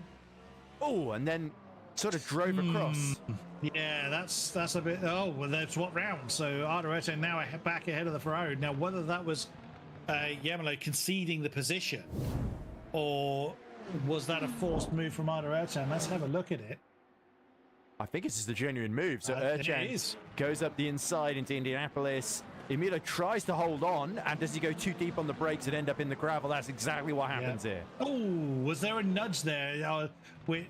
I couldn't tell if there was a nudge there as they were coming through Indianapolis. But yeah, that's where the move has happened. Let's look at it again. Now watch. So Arda Ercan tries to make the move. Dario manages to just keep his nose ahead. And does the Cadillac nudge the Ferrari? Yes, he did. But he had no option because he was slowing down right on the racing line as he drifted across it. Yeah, I don't think really Arda Ercan could have avoided that. But that could have... We'll see if that's damaged the front of the Cadillac. There was a bit of a thump. Thomas Leiden is... wow, look at the cap. 8 seconds now for the Falcon eSports Mercedes of Thomas Leiden. No, wow, look at the amount of short stop. Now there is that's more than a lap's worth of difference between the Mercedes and the rest of the GT3 field. A very short stop for Thomas Leiden. Unless Leiden's very confident he can save fuel here, as we see all 30 minutes until drizzle could start. So maybe that's part of his calculations. He thinks it might rain a bit harder than the forecaster was saying initially. But yeah, Leiden, of course, out in that previous lap, gained about half a second on Luke Whitehead as well. So it's not just whether he's short field the virtual engine in the pits, he's also just got the pace on him at the moment. So one way to build a gap is by short field in the pits. The other is by setting the lap times on track, and Leiden's doing both, as Werrell is forcing Whitehead to get defensive, and that's losing him even more time here. Yeah, that is not what Luke Whitehead is after, but it's going to be fairly academic in the GT3 title race. As mentioned, Alexis Hand was very much in command of that, but you still want to be taking the win, particularly in endurance racing at Le Mans. Is the crown jewel of the races you want to be winning, in fairness. But now with that move that Lewis Werrell's tried to make, he's been wrong-footed and is now being caught by the Mustang of Marin Bessier. So from an attack to second could well be a defense for third for the newcomer, and the Corvette flirts with the dust on the outside of Indianapolis. Marin Bessier looks set to try and give Lewis Werrell something to think about. Yeah, certainly he wants a bit of revenge, doesn't he? Our outgoing GT3 Platinum Split champion, who, of course, used to be the new young driver that was impressing us all, and now Werrell's starting to steal that thunder, I guess, a little bit. Although Bessier's had some great moments up and down the season, it's not been the most consistent for him. So here is the two Lexus cars going side by side. So Delorme just going around the outside of Alexander Hanna and getting into P8, using the embers of slipstream from the back of Nicholas Lemoyne in the Mustang as well to complete that move. There we go. So Hanna kind of knew the game was up there, and yeah, Lemoyne, Delorme, sorry, driving very, very smartly there. And considering it's been a very difficult season for Remy Delorme, he would dearly just love to get to the end, and also get to the end in a decent position, of course. Top leading Lexus is Schindler, but Delorme starting to catch Lemoyne at this point. Marco de Bonet remains within half a second of Simoncic. Started from poles, running third for most of those. Wow, they have got themselves quite the gap now. Certainly since Arda Ercan and Dario Yemelo had their bit of squabble at Indianapolis, and even then, Arda Ercan has opened up 2-second gap between himself and the Ferrari. Both Arda Ercan and Dario Yemelo running, costing him a lot. Yeah, they're both running the medium tires, so that is just on-track difference there. Again, as a reminder, Marco de Bono running the harder tires, and Yeni Simoncic is not able yet to break free of the ever-present eyes of that Tatum Esports BMW. Well, here's the thing, it gets worse for Emilio, because now Grigoletto, the man he really was sort of, his job today was to hold Grigoletto up, and if Grigoletto gets through, that's going to make that a much more difficult task then. So obviously Gillison has been struggling really at this phase of the race, down in P7 behind Paul Puod. Ferrari Esports have got to either come up with a clever strategy or hope that Emilio can turn things around and retake control at the front here, because so far they are starting to be played out of this one, and Grigoletto only really needs to sort of coast it home. As long as he let me see if Gillison, I don't think Gillison can win the title from P7 here. Oh, he can. No, he can't. He would need to be P4 at minimum, with Grigoletto not scoring. Bessier, he's in the slipstream of the Corvettes. Again, as we've seen, drivers do. Is he going to remain there and try and save a bit of fuel for later on? It looks like he is, although Werrell is making sure he stays there on the braking zone of the second chicane. Corvette getting a little bit uncomfortable, it looked like, as they were slowing down. But Bessier staying very, very large in the young Brit's mirrors. Well, as Werrell been using a bit more tyres here in that aggressive first stint, that could be why the Mustang has got the better exits here. But Marin Bessier is not trying to make the move yet. He's just staying very, very close to the back of Lewis Werrell at this point. Now, there's Hanna and Delorme again, having their own argument, or continuing their argument for 8th position. Here come the leaders. Remy Delorme just backs completely out of that. Yep, here comes the leaders again. That's not where the hypercars want to be catching GT3s. Although that doesn't look like it's held up Yeni Simoncic to any huge degree. Yeah, problem is De Bueno's stuck with him. You can't shake him at this point, which is a small distraction he really doesn't want. Is, oh, look at that. Werrell gets just a little tap on the entry to Indianapolis from Bessier then. So Bessier making his presence very much felt here, and Werrell onto the gravel. So he's really struggling just to keep grip at this phase with the tyres crying enough near the beginning of stint number 2, essentially. So Werrell has got a little bit of a problem here in terms of strategy. Does he pit earlier for fresh tyres? Does he stick it out and possibly lose a bit more time and track position in the process? As there go Simoncic and De Bueno dueling it out for the lead, and Simoncic really making this strategy just work as best he can at the moment. They can't forget about Ercan about 4 seconds down the road as De Bueno thinks about diving up the inside of the Porsche curves, but realizes that could have gone catastrophically wrong for both of them, and he might have a better chance later on. Replay here of Werrell and Bessier. Bessie's got through, I think. He has indeed, yep. So the Ford now ahead. Oh, and I think Mule's in trouble as well, falling to P7. Oh dear, that's never ideal. Yeah, no, Dario Yamilo's in trouble. Or has he lagged? Has he had a connection issue? We'll have to wait and see what's happened to Dario Yamilo. There is the number 28 Ferrari. A little bit on his own there, so if he has made a mistake, it is unforced. Rigoletto behind him. Oh, there we go. Oh, there it is. That's going to be the wall. Oh, and no way. Oh, well, 3 wheels left in his wagon. Yes, whatever the cause of that was, it possibly a little bit too hot coming into the Porsche curves. The tail just tried to let go on him as he's caught it. Way too much momentum. And that is another casualty, another retirement from our hypercar class. God, if that sort of sums up Dario Mule's season, doesn't it? Some amazing pace early on, and then a couple of mistakes. It all sort of falls apart. You could tell he sort of was just losing his composure a little bit. And yeah, Dario, who's been such a strong competitor in his time in the Platinums, but let's hope we see more of him next season, because certainly for his first season as a Ferrari esports driver, this is not the outcome he would have wanted. But yeah, he's still got that second place in the endurance race at Spa to look back on, so it's not been all painful. But yeah, let's look at it again, not to rub it in, but just to try and analyze what happened here to poor Dario. So coming up to the braking zone. Yeah, it's mid-corner. He just it twitches ever so slightly, and he just kind of panics a little bit. Again, with such marginal aerodynamics on these cars at this circuit, as soon as it starts to let go. Oh, Hannah throwing Lemoyne. Oh, yeah, Lemoyne there, yeah, being caught by the warring Lexuses. As Alexander Hannah has made his way up into 7th place now. Is Remy Delorme going to follow suit? Doesn't want to lose the back of his playmate. See what he's able to do. But yeah, huge shame for Dario Yamalola. He's exactly as you say. We know how good he is. We remember him from previous seasons. But a second at Spa is only, well, 4th here to Lagos was a good performance, but not what we've seen from Dario Yamalola. He could have been on the podium, was the thing there. Into Lagos, sorry. That is certainly true. But yeah, echoing your sentiment, very much hope that we see the Italian return to us for season 5. Yeah, it's amazing to me that Milo's only got, I think, 1 victory so far this season, which was Fuji in season 3.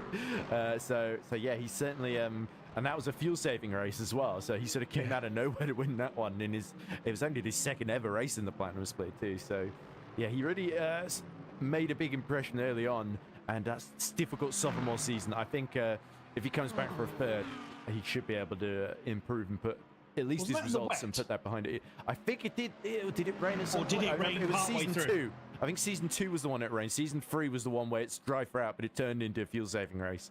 Speaking of which, De Bueno takes the lead from Simoncic. Oh, so our lead pair have swapped rounds. So the hard shot BMW retaking the lead then. We'll hopefully catch a replay of how and where that has taken place as we continue to look at this 3-way argument before 7 GT3s. Okay, so this is where the lead has taken place. Look how early Simoncic goes right over to that defensive posture. I wonder if he had a bad run on the Ace of Arnage. I think he did. Marco De Bueno's taken the line, flat to the lights. I think so. Yeah, again, he knows that one's done. There was no point trying to defend the inside line coming into the Porsche curves. That would have sent both of them off into the wall. And Yanni Simoncic pushed back into second position. He's going to have to do that all over again. Well, it's not a disaster because remember, Yerne will almost certainly have to change off of those mediums at the next pit stop, whereas De Bueno might be trying to get this set of hard tires all the way through to the end. So things could turn around in these last couple of stints then if De Bueno is the one really struggling for tire life then. If Yerne can stay in the slipstream here, save a bit of fuel, save a bit of tires, and make it to his pit stop in a decent position, then he's still in play here. So, and we can't forget about Erchan as well, who's still being dropped about 6.5 seconds behind the both of them. So yeah, it's still all starting to play out here. And there we see, doesn't look like there's any sign of the drizzle that we were warned about earlier. It's saying 59 minutes still cloudy conditions, and then is that 99 minutes until our next sort of drizzle shower is supposed to fall over Circuit de la Sarthe in the village of Le Mans. So we'll have to see if that plays out. But if you think British weather is fickle, then the French weather here at Le Mans can certainly be just as fickle as well. But either way, we are still seeing a close fight for the lead in Hypercar, but GD3, it's about 6 seconds between Leiden and Whitehead, with Werrell really starting to just stay in touch with Bessier, but he might have to worry about Schindler and the Lexus, who's only, I think, about 3 seconds behind him. Out of the second chicane for our lead two, Simoncic doing what he can to stay in the tyre tracks of the Tatum BMW ahead of him, as we are approaching the first hour completed in this endurance race to finish off season 4 for the Platinum Split here at Le Mans. There's Michi Hoyer. We haven't seen a great deal of him in today's festivities in the Door Falcon Esports Ferrari. It's not been a particularly comfortable. Well, I say that it has been a mixed season for Michi. He changed car after Silverstone. He was in what was Alpine, I think, at the beginning of the season. It wasn't unusual. Well, so a lesser change. Well, it was the Alpine, indeed. Well remembered. Because he was trying to match Geelhead, I think, and it didn't go well. But I remember Fuji, he tried to cut the chicane and lost the wheel, didn't he? Because he just could not get on top of that car for whatever reason. But yeah, he's of course our season 1 champion, so we can't forget that. And Michi is essentially fighting to try and sneak into that P7. Of course, Emilio and Price ahead of him are out of the race, and we got Brandon Geitz only in 10th position. So I think Michi's got a good chance here. If he can get to the top 7, he doesn't have to qualify for next season. Of course, he gets an instant entry. Yes, indeed. As just to expand on that, the top 7 from both classes have the option of automatically qualifying for season 5, whereas everybody else will have to go through the qualification process, which will be open very soon for season 5. As mentioned, we'll be incorporating the LMP2 category into our endurance races for next season. So they will be very, very big grids. It'll be very exciting to see those grids get even more diverse and very full. Simoncic 2/10 faster on this lap than De Bueno, so he's gaining a bit in the tow here. So it's turning into a little bit of a stalemate the way it's playing out so far, but it could really, really kick off late on once the strategies start playing out then. But at the moment, they're just trying to make sure they're not losing time fighting each other. That was why De Bueno was flashing his lights when he made the move on Simoncic earlier. As we see Heno chasing Lay. As something happened into Arnage, as a little bit of lag for all of them. And Julian Heno rejoins where he should have been on the circuit. So that was a kind of a bit of a mirage there. As we see Simoncic still tucked in right behind De Bueno, getting closer and closer down the Mulsanne. But now I don't think would be a prudent moment to make the move. Especially, they are still pulling away from Erchan here. So this is to their benefit not to fight too hard. Also, Yeni Simoncic has got about 4% less in the virtual energy tank than Marco De Bono does, so he might actually opt to stay there for a while. Also, as you were alluding earlier, Ed, because he's on the medium tires, he may well have burned the best out of that tire set now. So Yeni Simoncic may opt to, as I say, just stay behind Marco De Bono for a few laps now. Perhaps save a little bit on his virtual energy. This man, Thomas Leiden, very much offset to the rest of the class. But as a reminder, he's been closed in. Look, Whitehead was about been 8 seconds behind. He's now only 5 seconds behind. Indeed, yeah. So Luke Whitehead has got the hammer down a bit more to closing the gap on Thomas Leiden. As we look at our lead pair. I wondered if Jonas Imagist was going to prove me wrong just as I talked about him staying behind Marco De Bueno. But no, he has decided to stay in the tyre tracks of the BMW. In the background of the shot, you can see Arda Erchan with Fabio Grigoletto in fairly short order. The Cadillacs, I should say, about a second and a bit apart. You can tell Fabio feeling a bit more, he's bedded in these hards a bit more now, and they're starting to perform quite well. Starting to just close onto the back of Erchan, as you see Lay and Lemoyne. So Lemoyne has been losing positions to both of the Lexus cars of Delorme and Hanna, and now Lay in the Opelite, who's not had the strongest start to the race, had a bit of a spin, I think, early doors in the early laps, now recovering ground and putting the fellow Mustang to the 10th, the final points paying position. So Heno is within reach of the final point here, so there could be a good little battle between Lemoyne and Heno for the sort of wooden spoon prize, unless of course Lay falls back into their clutches here. But of course Alexandre Lay, a podium finisher at Interlagos, now focused on the Frenchman Remy Delorme, the reigning VEC champion from Hypercar class, in front of him. I wonder what Alexandre Lay is thinking about his car change. It initially seemed like a good idea because he was in the Mercedes up until Sebring, and then for Interlagos he changed to the Mustang, came home third on his first outing in the new Stallion, was fourth last time out of Monza, but seeing his former vehicle leading the way has may well be kind of weighing on his mind a little bit. May make no difference at all. He may have been very happy to get rid of them. We don't know. But yeah, Alexandre Lay, as I say, he's still, considering he's only point scored twice in this season because of that car change, he's still right, inside the top 10 in the GT3 categories. So it's definitely shown it's worthy of the car change. But when you see the car you've changed away from doing well, does kind of make you second guess your decision. A little bit late to second guess it now, Agrani. He's not like going to pull into the pits and magically turn into the Mercedes. But it's another update thing, isn't it? Where, because you remember in last season he was in the gold split and he used the Mercedes to very, very good effect. I think he was the gold champion, or he's definitely fought for the gold championship. The problem is that towards the end of the season, we don't broadcast gold because not enough people show up. So, which is a little bit of a shame, but without putting too fine a point on it. But here we go. Lay flashing his lights. He's catching Remy Delorme very early. Maybe even a little bit of a fuel mix turned up there just to make sure he can complete the move into the Porsche curves there. And Remy Delorme slots in behind. He isn't going to do anything too silly there. But yeah, Lay is really unleashing the pace that we didn't really get to see in qualifying or in the sort of opening 20 minutes where he was struggling at the back.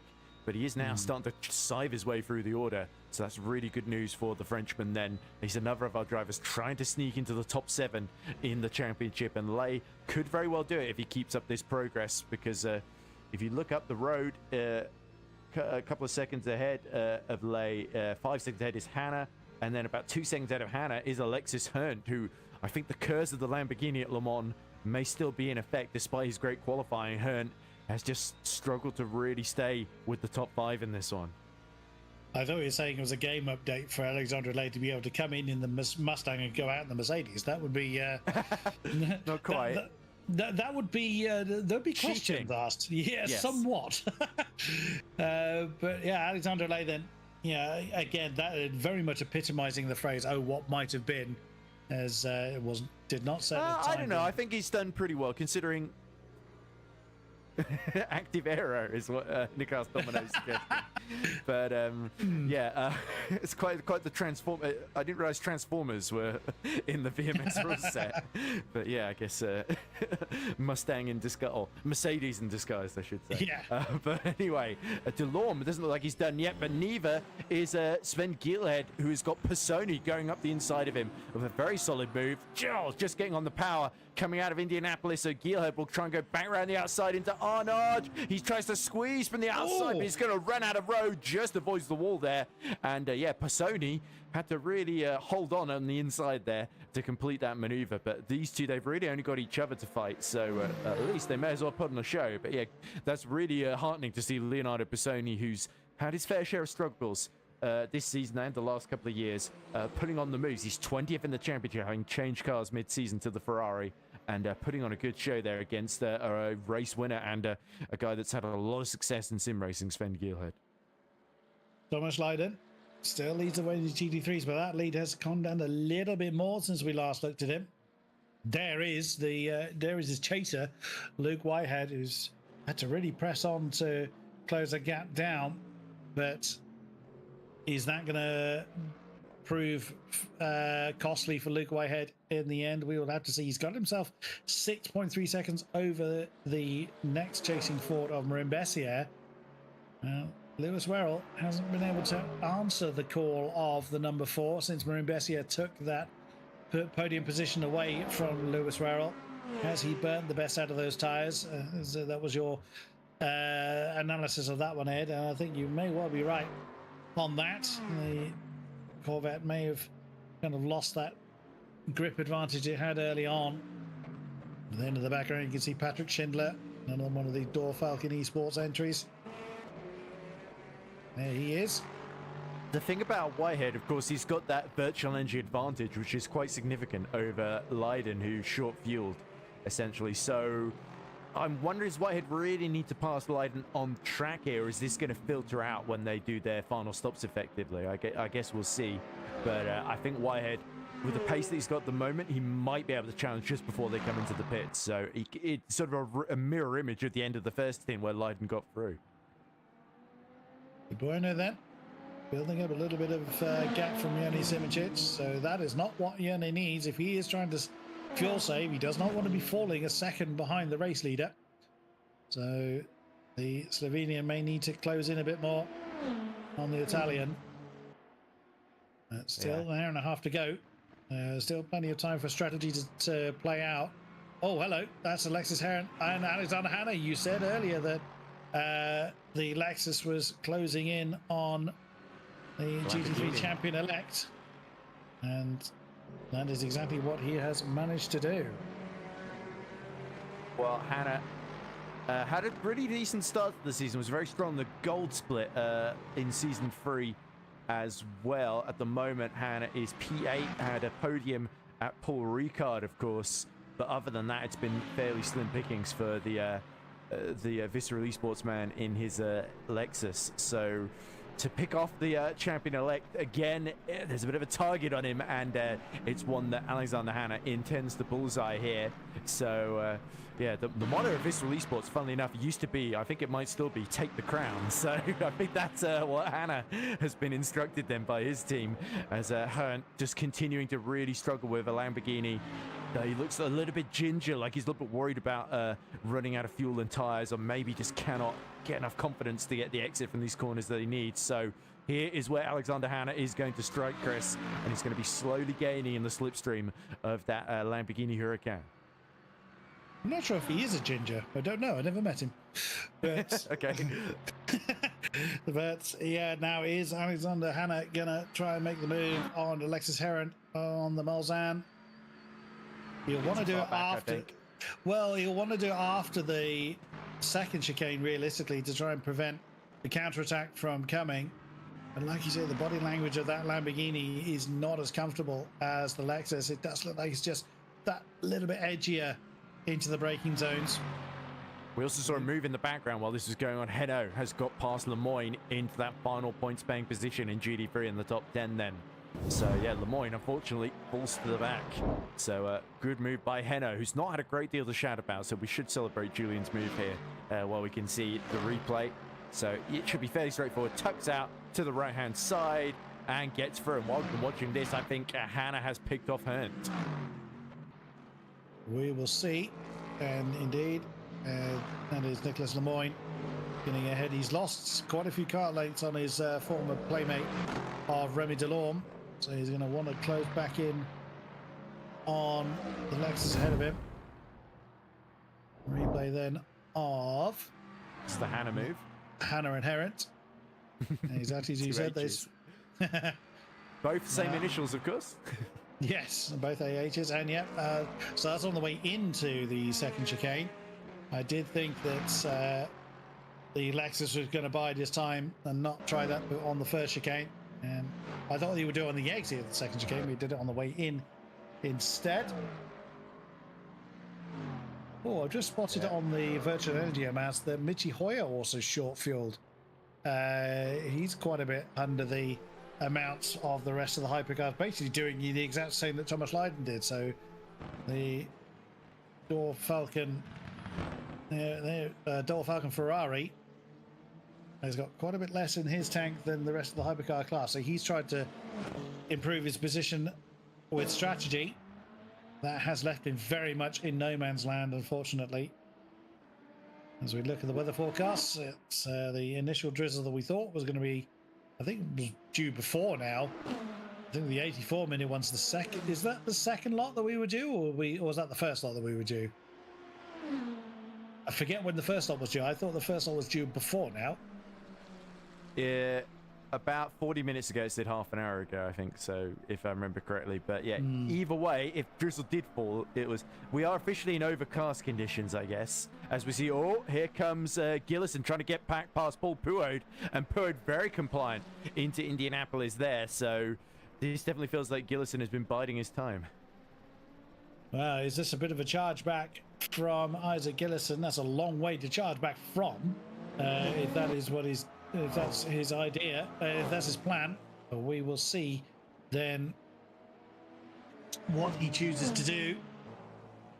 Is he going to be able to break away from the BMW of Paul Puod? He's got himself already about 7/10, got a couple of car lengths. He's focused on Grigoletto, isn't he? Well, certainly he's 6 seconds down the road though, so Isaac Gillison has lost a fair amount of time in this early parts. The race. Well, what Gillison has to hope now is that Tatum Esports strategy, because they've committed all three of their hypercars to it, which is the hard tires. He's got to hope that that falls apart. That the time that they gain by not changing tires in the pits is offset by the fact that when Gillison and co do change tires, they should be a lot faster, of course. But it's whether they can breach that gap in time, of course. And currently they're doing such a good job on the hards that it could create so much work to do. So here we go. This is how the move was set up very early on, and Puod, I think, maybe in himself starting to struggle with those medium tires, was not really able to offer any resistance whatsoever then. So Gillison on a charge, and he needs to be, and it's good to see him not giving up in this title race, even though at the moment the odds are looking a bit long here for the Ferrari man. It could well be that he's decided that for a tyre change and burn the best or burn the rest of his tyres. Wow, look at the gap now, De Bono to Simoncic, 3.1 seconds. That's only in the last couple of laps, so Italian really getting on with it. Yeah, incredible to think, by the way, that Marco De Bono has only taken 2 wins in his VMS career, of course. Cota in the first season, and obviously last time out at Mons. No, not at Mons. It was Chan that won. Sorry, I think he was going to win in Qatar in season 2, and then he moved over to help Grigoletto, his teammate, a little bit. So to my mind, De Bono has, and he also won the season after at Qatar and then got penalised for a collision at the start. So he's definitely had his fair share of bad luck as Marco, but he's been so consistently on the podium this season. To see him take a win would be richly deserved if he can pull this one off, and he has been more than a match for Simoncic, and we know his pedigree in sim racing really speaks for itself. Yeah, and to see him back in a competitive car and still finding a De Bono's BMW more than a handful to deal with is impressive to watch then. So of course we've got to see if that strategy plays out in De Bono's favour or not, but at the moment he's doing an excellent job keeping those hards alive. Yes, so very true. As we look at Lemoyne and Heno. Yeah, just keeping an eye, by the way, on the Whitehead Leiden gap, 3.7 seconds. So Luke continuing to close in, and I think Thomas Leiden may well not be feeling as confident as he did in the early phases of this race then. So we could see a battle for that GT3 lead once again soon, but we are seeing one at the moment for the wooden spoon position between Heno and Lemoyne, as Niclas Lemoyne has gotten back through. But how long can he hold on here? Because we've seen the Lexus cars have been a little bit more than the Mustangs expected to have to deal with, I think, in the midfield here. Sure enough. And Marco De Bono dispatches of the 10 end of the GT3s fairly comfortably and bounces past Remy Delorme just before he gets to the Porsche curves. He's got about 22% still in the tank with an average of about 8% used. So he's got another couple of laps before he needs to get his pit crew to work once again. I would imagine we'll see, or we will definitely be seeing Michi Hoyer and Tomasz Leiden respectively in their pit boxes first, because they are very, very short of fuel compared to the rest. On board then with the German driver. Yep. Now he's got enough for one more just. So he'll be running his tank very, very low, but he will have to come in next time. And that is exactly what the Falcon Esports driver has chosen to do.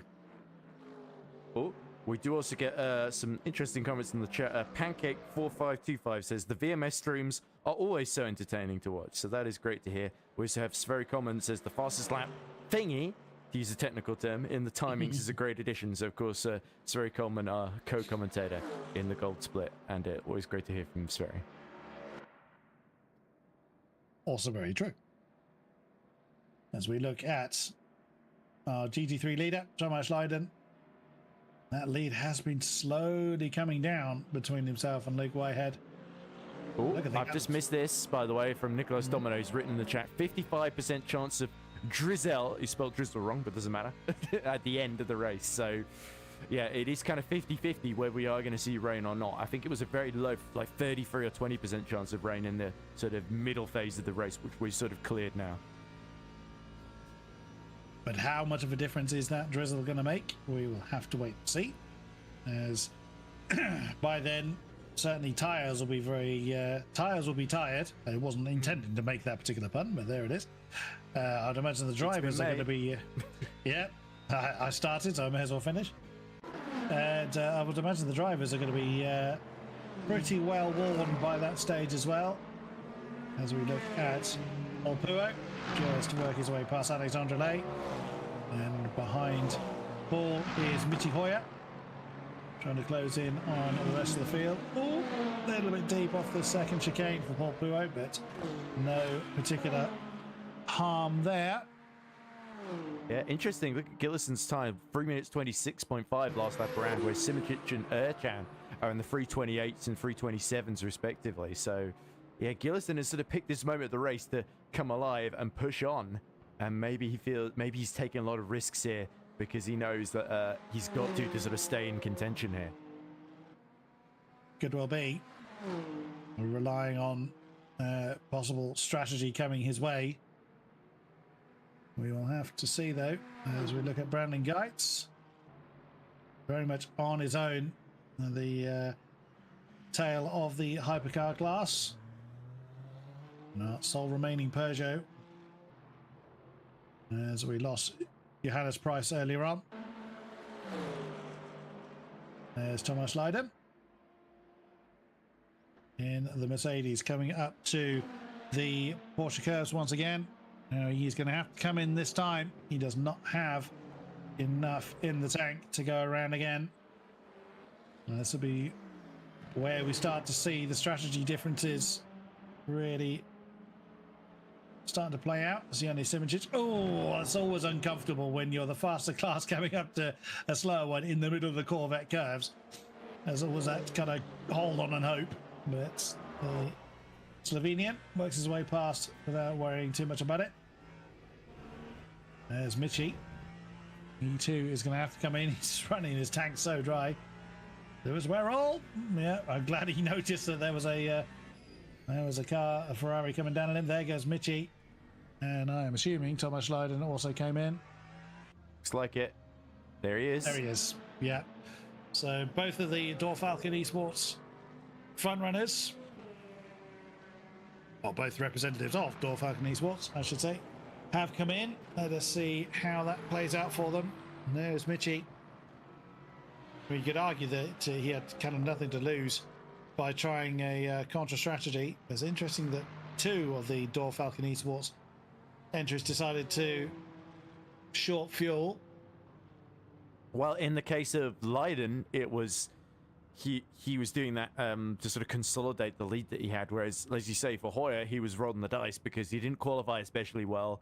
Him and Sven were kind of in the same position near the back for Door Vulcan Esports. So they sort of had to try something. Looks like Heno and Lemoyne, no, they're not going to be able to go another lap either. And they did this in the first stint as well. So this tracks essentially. Very true. There is Marco De Bueno. You see the gap back to Yoni Simoncic now 8 seconds. 8 seconds, yeah. Simoncic is actually like to fall into the clutches of Aircraft. Last lap 3:29, quite slow actually.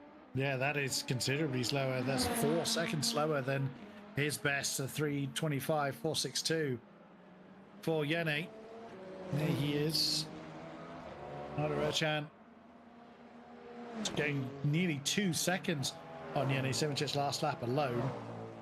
Yeah, I don't think he tripped over any traffic. I think he's genuinely struggling. Look who's also coming into play, Grigoletto on his set of hards as well.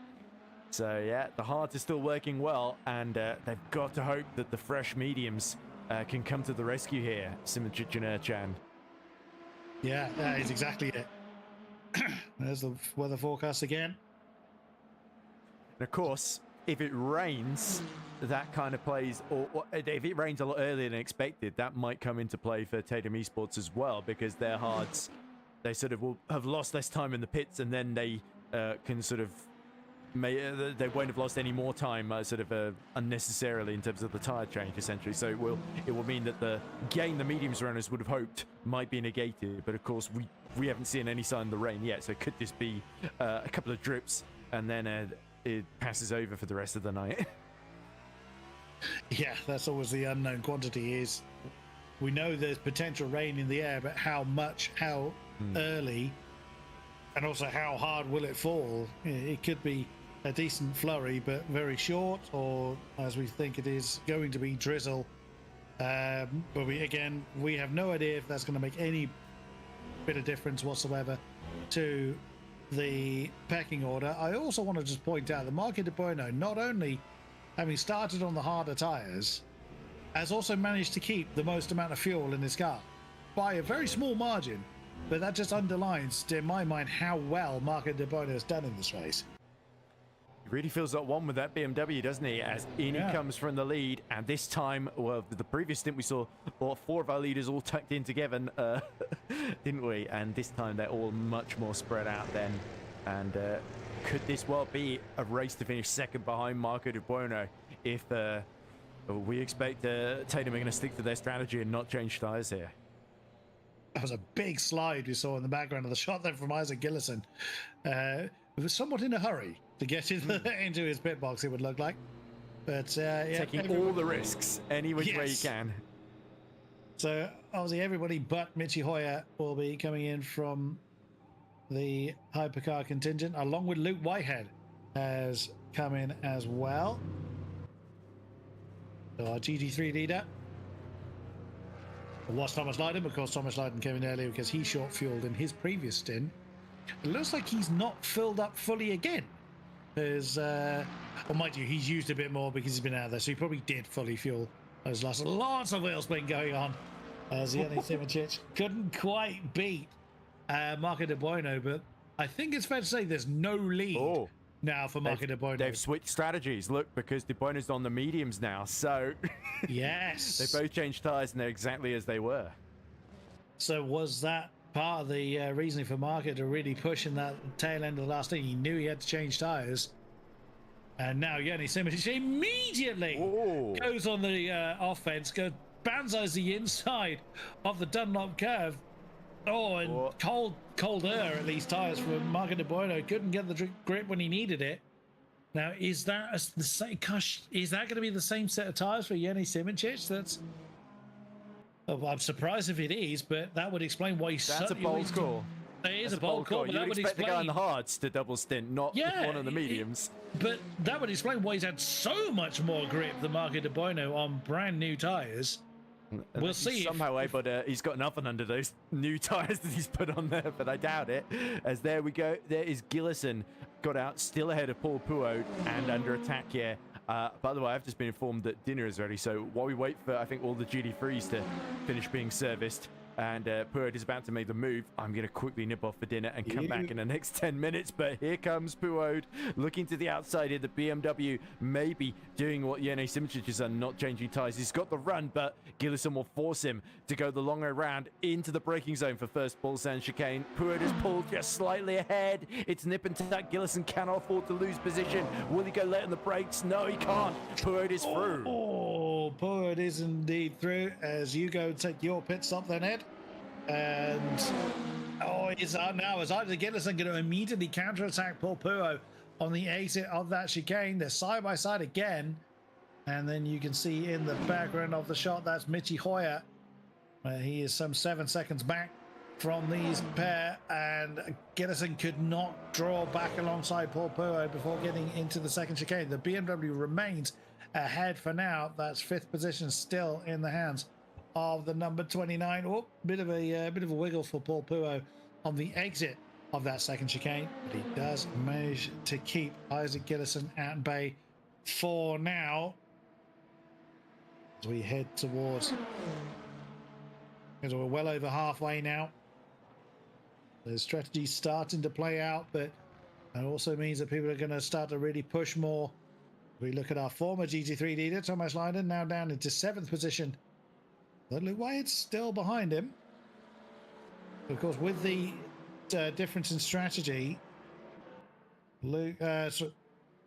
Thomas Leiden is about 20 odd percent, not quite, it's about 15 or so percent less fuel in the tank than everybody else, and that's Gillison and Puyo side by side again coming up to Indianapolis. But still, the Frenchman manages to defend the position. Great stuff. Isaac Gillison really determined to wrestle that position away from Paul Puyo. And they are, what are they, nearly 10 seconds behind Fabio Grigoletto. So the Ferrari man wanted to try and get down the road and chase the Italian, but at the moment, no way Jose for him. Jenny Simčić taking over the lead post pit stop. Now he had built that lead up to around about 3 seconds. Oh, that's people coming in the pits. So who the hell's that stranded on the side of the road? But that could well be people coming into the pits. That is one of the Dor Falcon cars. Can't quite see who that is. It's Marin Bassiara that is coming in. As we look at Marco De Buono now, his tyres up to temperature. He has really taken a fair chunk of lead away from Jenny Simčić, I think. It certainly looks like it. There is the Slovenian. And Marco De Buono very much wanted to get back into the rhythm. Now, we know Marco De Buono has changed tyres. If Jenny Simčić is stuck with his starting tyres, that is a long way to take those mediums, if that is what he's done. Also, Jenny Simčić a little bit less in the tank, around about 4% or so less in his tank than Marco De Buono, but with an average of about 7.5% per lap for Virtual Energy, that is almost a moot point. Lewis Werrell is in from the GT3 lead.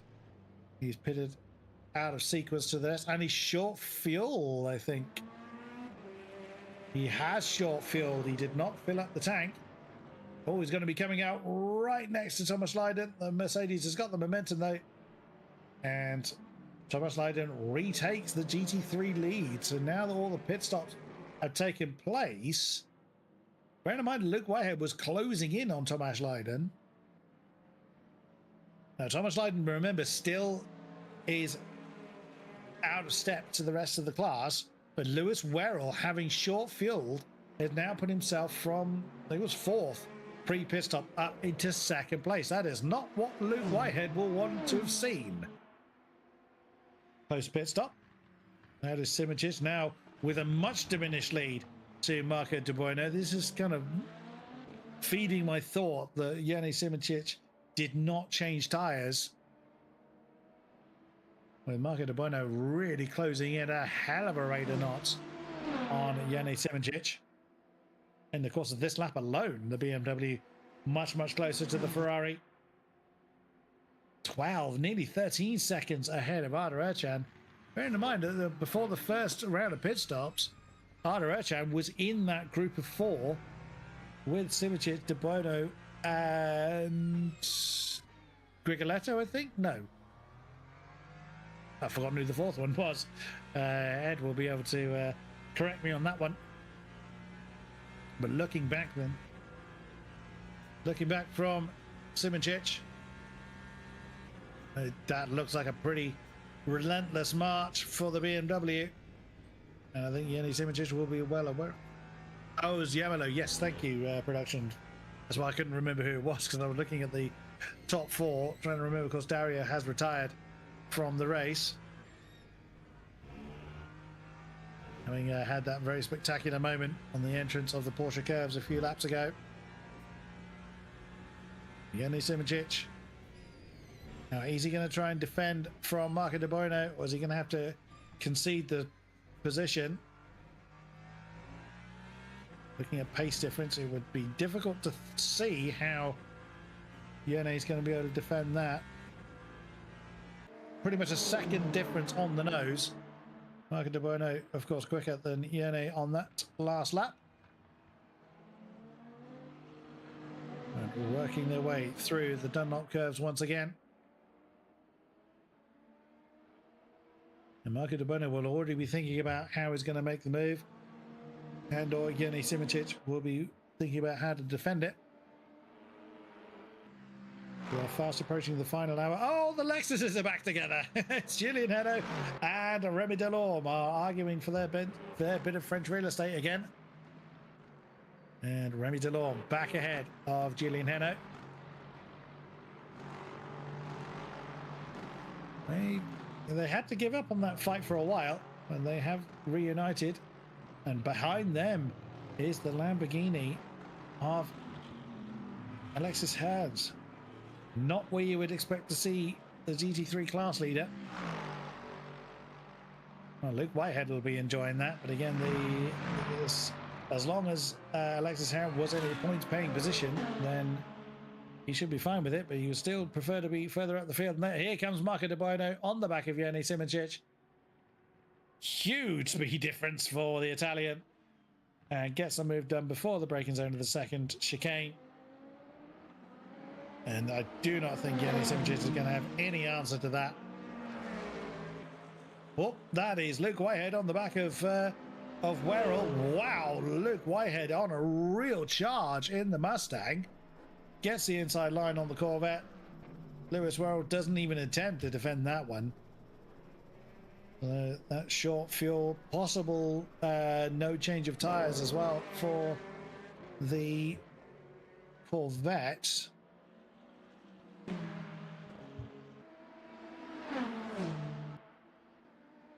There's our hypercar leaders once again.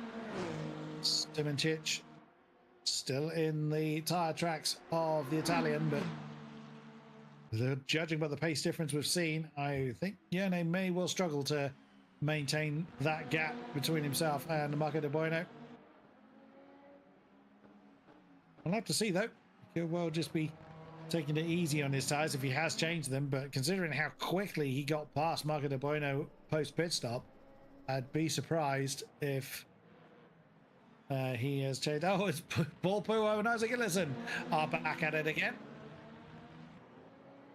The BMW still fending off the advances of the Ferrari. Michi Hoyer in the background.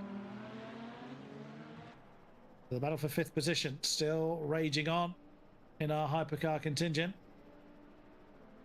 Yeah, about 10 seconds behind Fabio Grigoletto. The more they fight, the more that gap's going to increase. Fabio Grigoletto still not far off the back of Arda Ercan though. Only about 1.5 seconds between the third and fourth place cars. Paul Puo still keeping Isaac Gillison at bay. Through the Corvette curves they come, through Maison Blanche. Paul Puo's got to be just driving in his mirrors at this point. And changed his car at Sebring, did Paul. Changing to the BMW. Now the lead gap getting to about a second between De Bono and Simic. Marco De Bono is able to do it, then this will be his 4th podium of the season. He was 3rd in Fuji, 3rd in Silverstone, 2nd last time out on home territory in Monza. And is looking to take the top spot this time.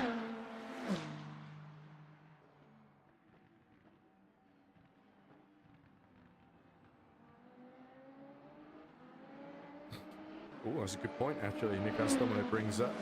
Hello, by the way. Welcome back. Finishing. So, yeah, Michio did very recently announce that he'd signed with the... Yerne, sorry. It's not signed, not Michio. I always get the two mixed up at the worst possible moments. But, yeah, Yerne has recently signed with the Genesis Esports team, who are entering sort of into these sorts of competitions. Of course, they've got the real-life Hypercar team, and this is sort of supporting that effort with a esports contingent as well. I mean, we have got Ferrari esports here as well, so it does track that Genesis would have a presence as well. So maybe Yerne is sort of doing an audition in the Ferrari before hopefully with maybe a little bit of a more generous BOP update moving to the Genesis for season 5. Who knows? But yeah, I think given the season he had, he knew the Ferrari was a fairly safe bet rather than the Valkyrie, so it sort of made sense from that point of view. As a BOP tourist, as Yerne himself would say, to maybe go for the 499p rather than trying to do everything from scratch and set up Genesis for Circuit de la Sarthe. Even if that will maybe help him a little bit next season, he can sort of do that anyway and get the sort of glory run here. As we see Luke Whitehead sets the fastest lap, having, I think, gotten past Lewis Werrell, and is now starting to close on Thomas Lydon again as Lay, or through Mason Blanche, almost up the inside of Julian Henno then. Henno has made himself a bit of a thorn in Lay's side here, so fantastic to watch here. And just ahead of him is Alexis Hunt, who's also changed tyres recently. Yeah, it's not been. It's been a day to forget for our GT3 class leader, as Alexander Lay gets the upright Mustang on the inside of Julian Henno on the run up to the Dunlop curves, and that is 9th position then to the number 81. See if he's able to hang on to it, riding on board with Fabio Grigoletto as he continues to chase the Dora Esports Cadillac of Arda Erchan. Working their way through the Corvette curves now.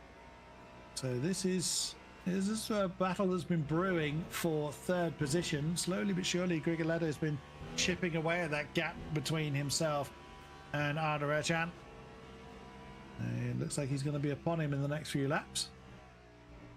Yeah, I did realize, by the way, because I noticed it in the corner of my eye while eating, that I did, while I was eating dinner, I missed the move for the Hypercar lead between De Bono and Simoncic. But of course, I think it was somewhat inevitable given De Bono came out just ahead of Simoncic having changed tyres, lost the lead, and then quickly once he got the tyres at the temperature, he's easily been a fair bit faster, hasn't he? Nearly all 8/10 that previous lap, actually, as we see.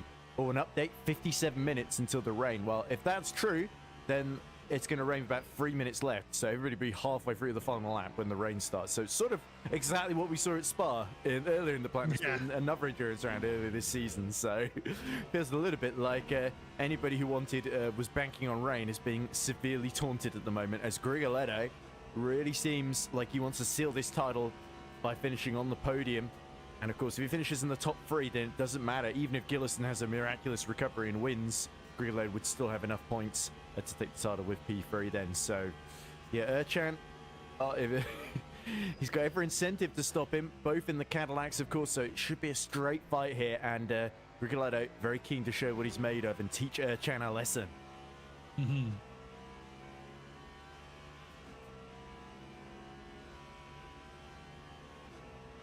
Okay, so a message from production: it can actually rain any minute from now up until that 56-minute point. So for the next 56 minutes, we may see some degree of rain. So we will, again, that's still very much in the unknown. We don't know by how much, when, or how long for that rain will fall, or indeed if it'll make any difference whatsoever. We will have to wait for the sim racing weather gods to play their hand on that one, as Fabio Grigoletto continues just to chip away at that gap between himself and Arda Erchan.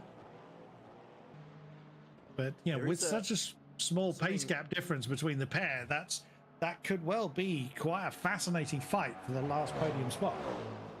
Indeed, you're absolutely right there, Chris. Sorry to cut you off, but what I was going to say is that I've just noticed in the chat, and this is something worth pointing about, the current standings update. So if it finishes like this, Krylov in 4th would end on 133 points, Gillison would end on 112, Marco Di Buono, of course, leading this race at the moment, would get 102 points, so he would jump ahead of Sven Gielhed, who, of course, is still struggling down in P9 then.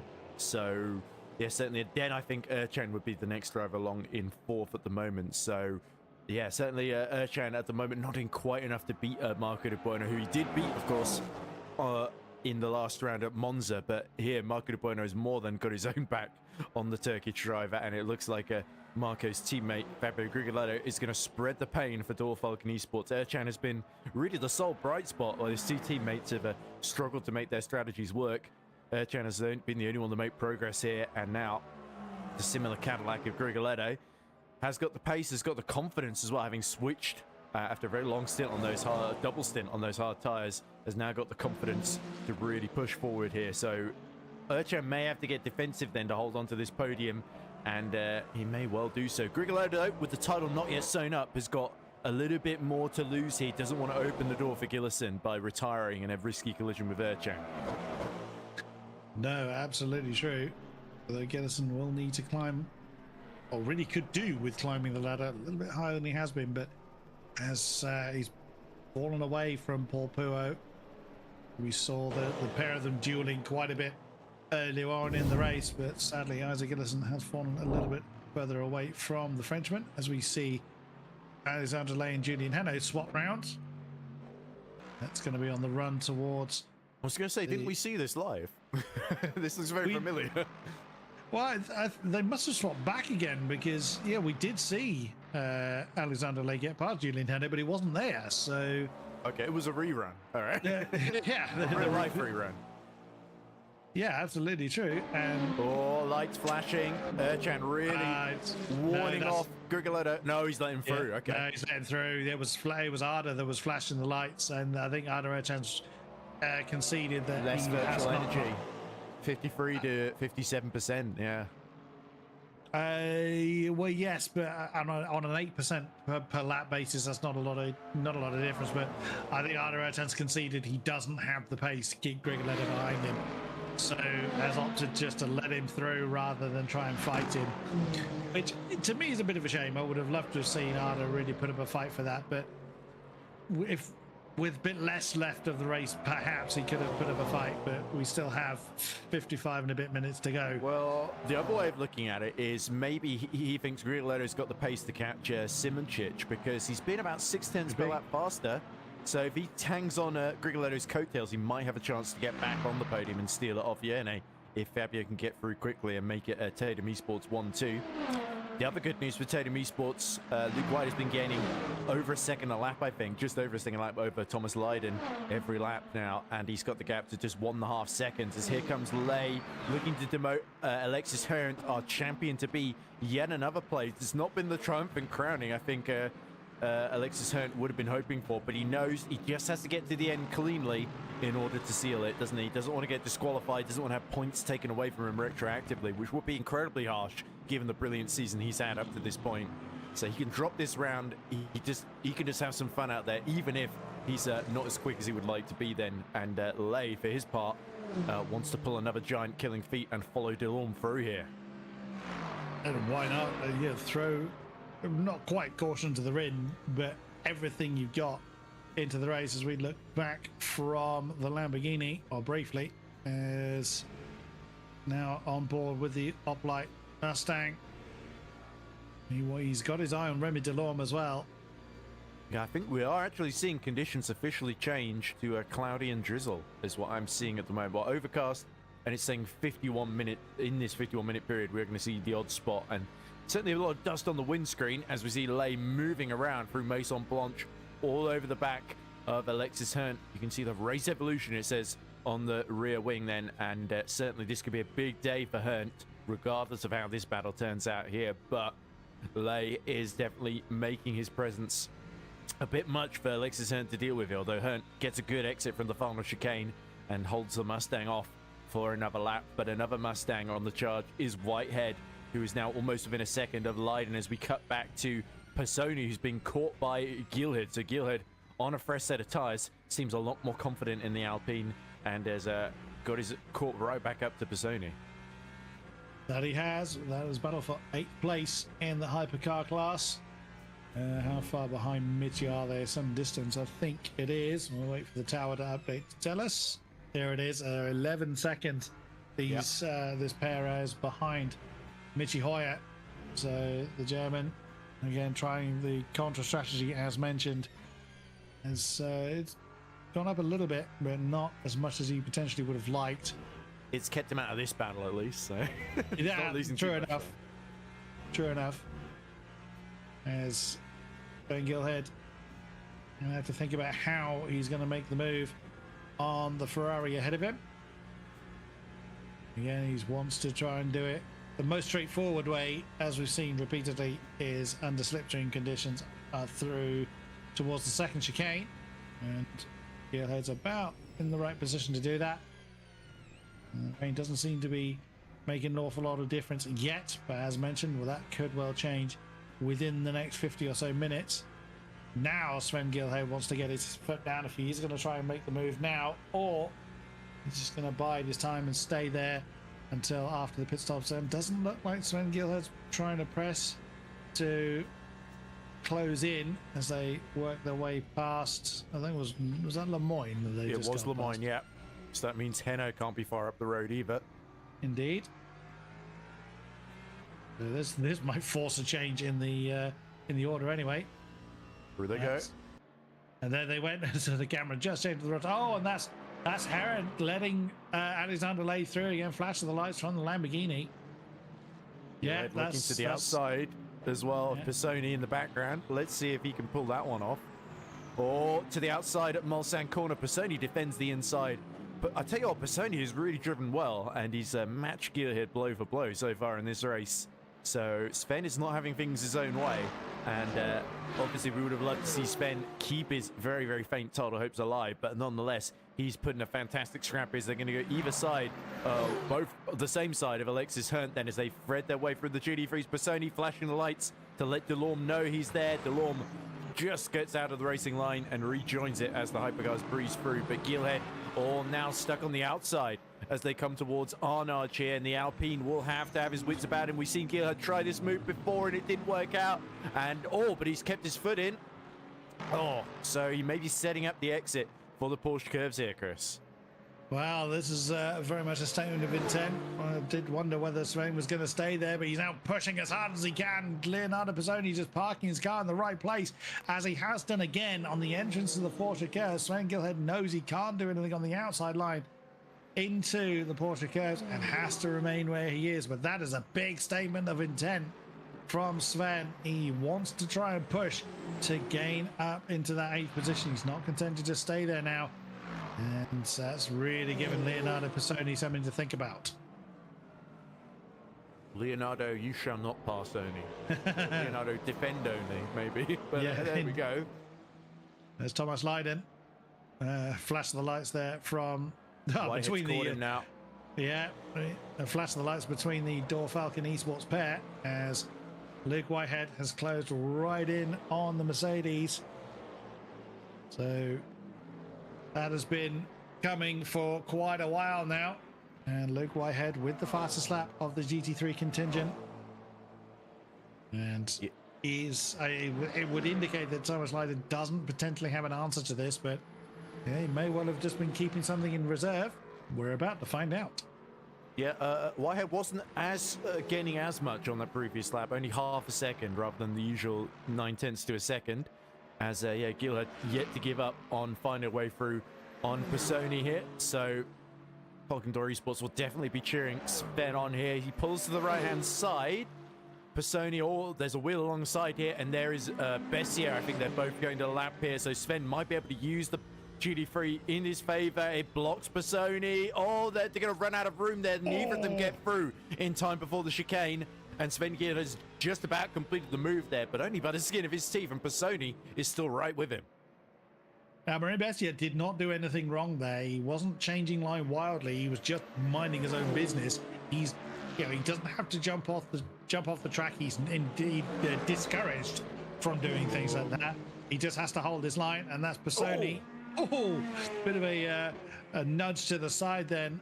Sven Gielhed, but back up into 8th position. Leonardo Pisoni brings the Ferrari as Sven Gielhed, does he have an answer to it? Managed to work his way ahead of the Italian in the traffic. He's going to have another go then at the end of the Mulsanne. Side by side, Sven's going to have the inside. Oh, he's done it, surely. Still, you would think so. And yeah, Pisoni's going to have to slot in behind the Alpine. That's Sven Gielhed back up into 8th.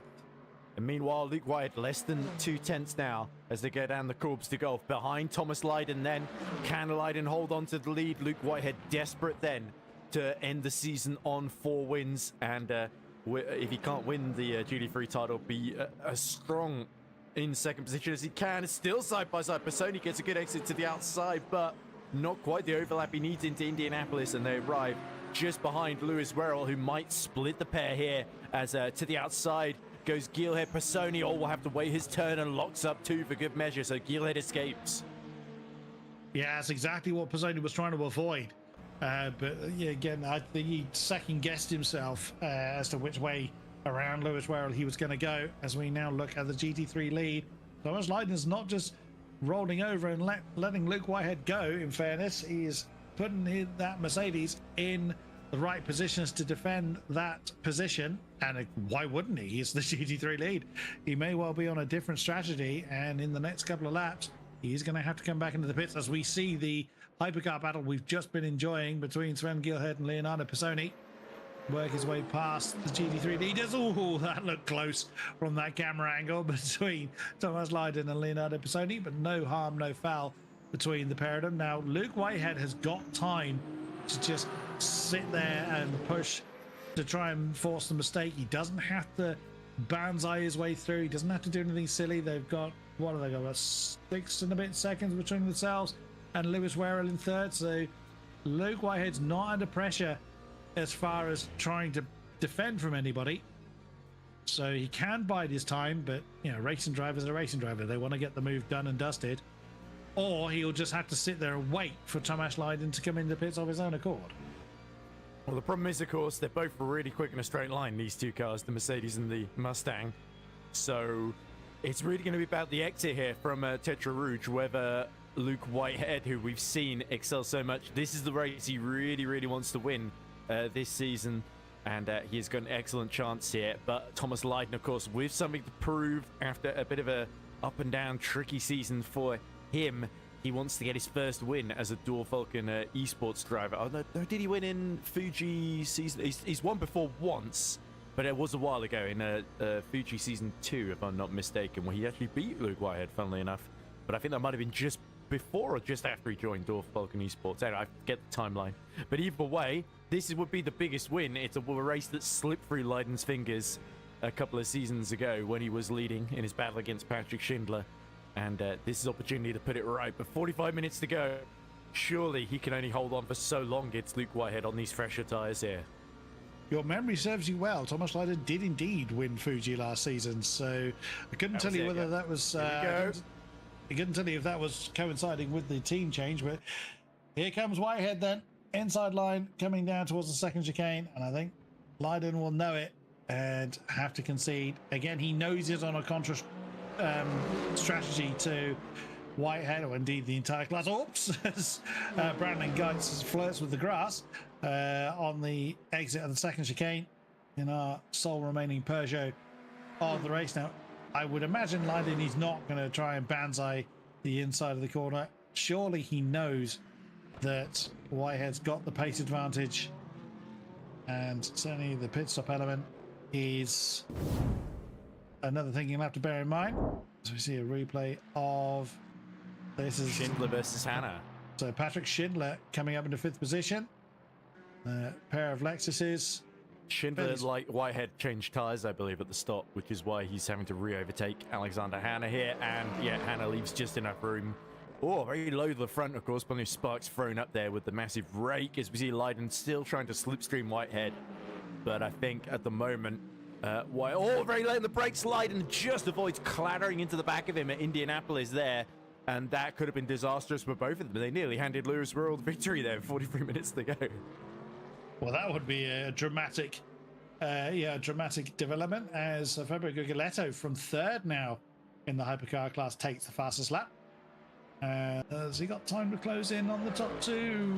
7-8 seconds. He'd need to find a bit more than that if he wants to challenge for the top. Well, it depends if Yerne double or triple stinted those mediums as well, which also we suspect may have happened. So, yeah, the lap time 3 minutes 26.4 from Yerne. Good if that's the circumstance, but relative to Grigoletto, not so good. Grigoletto 3 minutes 25.2.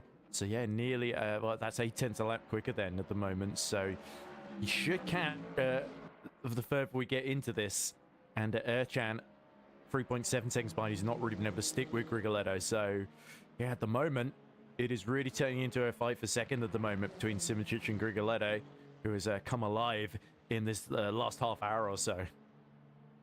Yeah, very true. As tends to be the way, as if you're close to somebody in the closing stages of an endurance race, that's when you really start to push on. Now, I'm guessing that Thomas Leiden did not come into the pits. He's got enough in the tank to go again, but he will have to come in this time around. And indeed, he did not come into the pits. So he's running that as dry as he dares. He's got plenty enough to do one more lap.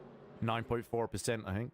Yeah, with an average of about 9%. So he'll be a little bit dry, but he will not be the wrong side of the line as far as the virtual energy is concerned.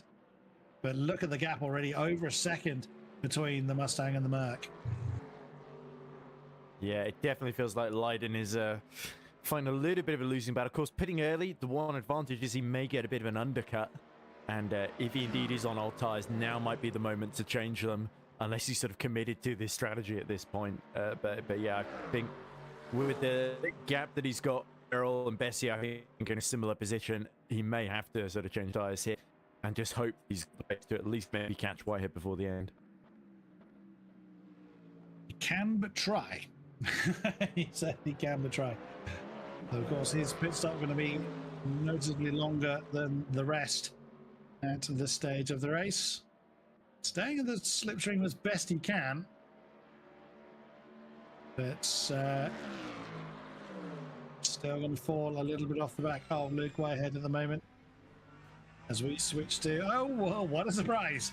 They're at it again. Paul Puot and Isaac Gillison are still arguing for fifth place, although Isaac's a little bit off the back of the Frenchman. Right on top of each other earlier in the race, but Isaac Gillison has fallen a bit off the back of Paul Puot at this stage of the race. Not a massive difference as far as virtual energy is concerned, only about 1% in it. No sign of the rain making any particular impact on how the cars are behaving. But still time enough, 40 minutes of the race to go. Yeah, I suppose there might be one or two running a bit longer than they otherwise would if they think it's going to rain or not. But yeah, certainly if you are Thomas Leiden, you've kind of got to come in. I think Michi Hoyer in a very similar position, 9.4% for him. Well, Fabio Grigoletto is getting a shift on now into the 324s. So he is looking to close in that gap to Yanni Simoncic for second position.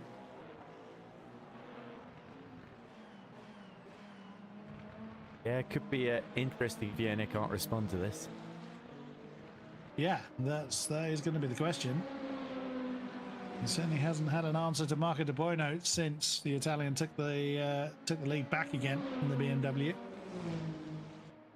We continue to look at Isaac Gillison staring at the back of the BMW. Now Paul Puot continuing to open the gap between himself and second championship placed hypercar entrance.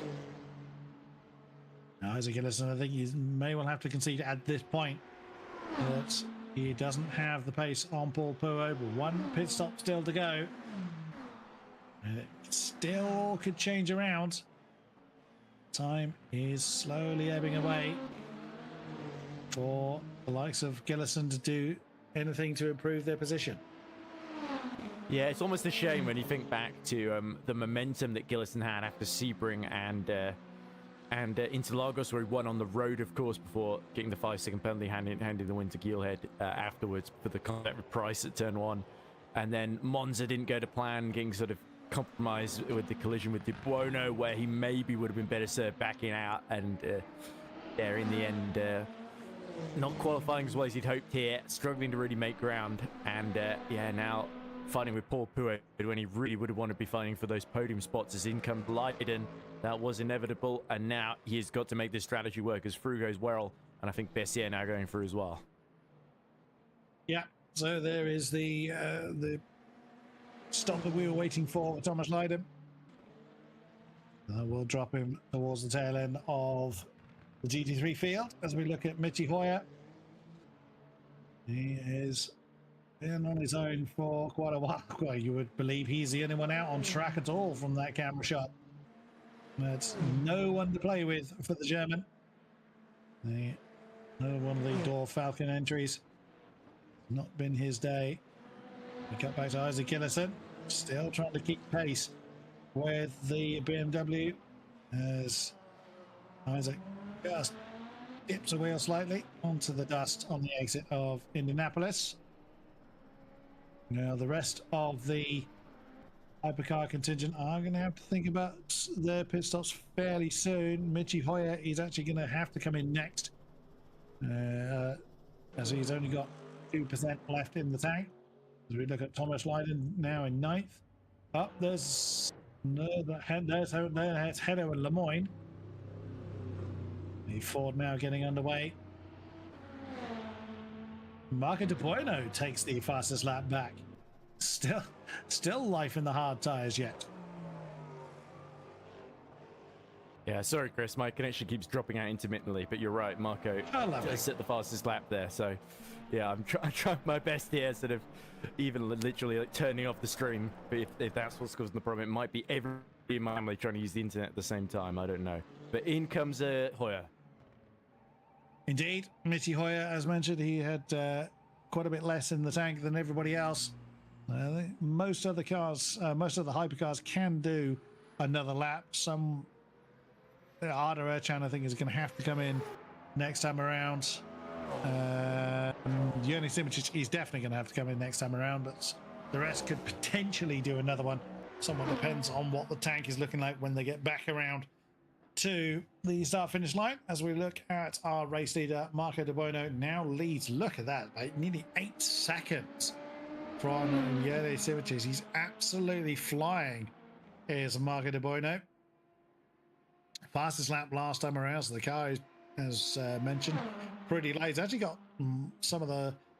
I think Brandon Geitz might have the most in the tank than Marco De Buono. So not only has he been really, really quick on the harder tyres. Okay, this stint is on the medium tyres, but he started the race on the hard tyres.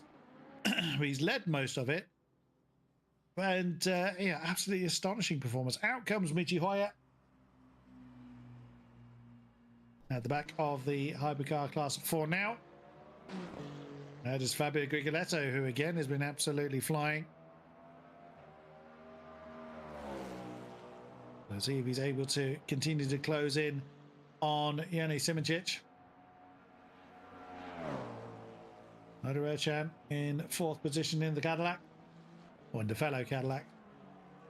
Was with Fabio Grigoletto earlier on, but sadly not at this particular point. Just seen Joni Simic go out of the shot. That's what 6.5 seconds looks like here in Le Mans in these hypercars. There's Isaac Gillison and Paul Pouet. By the way, oh, sorry. I hope you can hear me, but anyway, I'm trying to sort out the problems as best I can, but I think now might be a good opportunity to plug our sponsors while the things are a bit quiet, as in comes Whitehead from the lead to pit. Of course, we got High Setups and Pew Tires Racing. Of course, Heimer doing a lot of great work on Le Mans Ultimate and several other games. And also our new sponsor that's really going to come into play for next season, Grid Finder. We're going to sponsored and renamed the top split. Instead of Platinum Split, it's going to be the Grid Finder Pro split. Sorry, Grid Finder Pro split. Yeah, I don't know how much I have to repeat there because I don't know when it cut out. Because it's really, I know, I try not to swear, but it's really bloody frustrating having like the stream constantly messing up on me. And like, literally, there we go. Out comes Whitehead, comfortably ahead of Werrell. And what's the gap going to be to Leiden? It's the crucial thing here, Chris, who I think is still a little bit out of reach here. Yeah, I think Thomas Leiden. Oh, no, that could be close. Here comes the Mustang. Where's the Mercedes? I think Whitehead's got him. But, yeah, he's undercut his way and gained a couple of seconds back, but he's 2.5 seconds down, I think. Now, will Thomas Leiden be able to close in on Whitehead at this phase in the race, or does he have the overall performance? In comes, so that is Arda Erchan. Well, there's quite a few of the hypercars coming in as we expected. So it's Erchan, Grigoletto, yeah, Domino, pretty much all of them coming in once again. Of course. Bahoe, as he's already been through. There goes the Bueno to resume his spot at the top of the tree. Who is going to be following out next? That is... Oh, Pisoni coming in just as Grigoletto's released there. And he's ahead of Simoncic, crucially. He is. So Grigoletto by a small margin ahead of Yerny Simoncic. That's going to be a fascinating... 6.5 seconds behind when they pitted, so he's gained a lot there. So that's a lot of maybe underfueling virtual energy. Essentially, another component, both at about 80%. Yeah, so they've both got the same amount now, but how much they had when they came in, well, now we don't know. It could have been that Grigoletto had a bit more in the tank, so had to put less in, thus shortening his stop at this point. Either way, Simoncic now has changed tires. Well, it feels like this would be the right point, wouldn't it? After basically doing contra to Bueno earlier. Yeah, absolutely. So let's see how that's going to pay off for him. As Grigoletto is 3.5 seconds down the road at the moment, but those tires will come up to temperature within about a lap or so for Yerny Simoncic. Well, the problem is Erchan isn't far behind either, so he needs to make sure he doesn't lose another position. So he has to waste time and virtual energy fighting back. Yeah, absolutely true. Nardo will want to press on as quick as he can, or is doing exactly that. Into the first chicane they come. Arda Erchan has reduced that gap to Yerny Simoncic to under a second. And is continuing to reduce the gap, so Arda's really starting to push now. And exactly the nightmare situation for Yerny Simoncic, as you've just described, is now exactly what Yerny Simoncic is potentially facing. As Arda's closing in, is he going to try and banzai the inside into the second chicane? That's going to be quite a move, as that's a problem for Brandon Geitz in the other Peugeot. And that's in the middle sector, so that's where these two are coming up to, so that's not good news for Erchan. That's Tetra Rouge. That's earlier. That's on the... Oh, crikey. That's... Oh, side by side with Arda Erchan and Yerny Simoncic. That is not the inside. Yeah, that is not what the Slovenian wants to see. And Arda Erchan has managed to sweep ahead, and that shoves our Pulsars out of the podium positions for now. Yeah, look at the gap to Bueno in the lead, about 21 seconds. And, well, actually, no, isn't it? Yeah, it's 21 seconds essentially, and about 5 or 6 seconds. There we go, just to go rear wheel on the grass for Brandon Geitz, and he's left spinning out of control. He managed to keep it out of the wall, but of little consolation that will be for our remaining Peugeot. He's having to really think about how to spin that one around. As we have a replay here, this is what it looks like on board, and there it is. Just the merest touch as well, and manages to prevent impact. As we now come back to this battle for third position, Arda Erchan or Dolph Arcanis was ahead of Yerny Simoncic in the Ferrari. So Yerny Simicic's tyres will start to come good pretty soon. And let's see then if he is able to make good on the fresh rubber.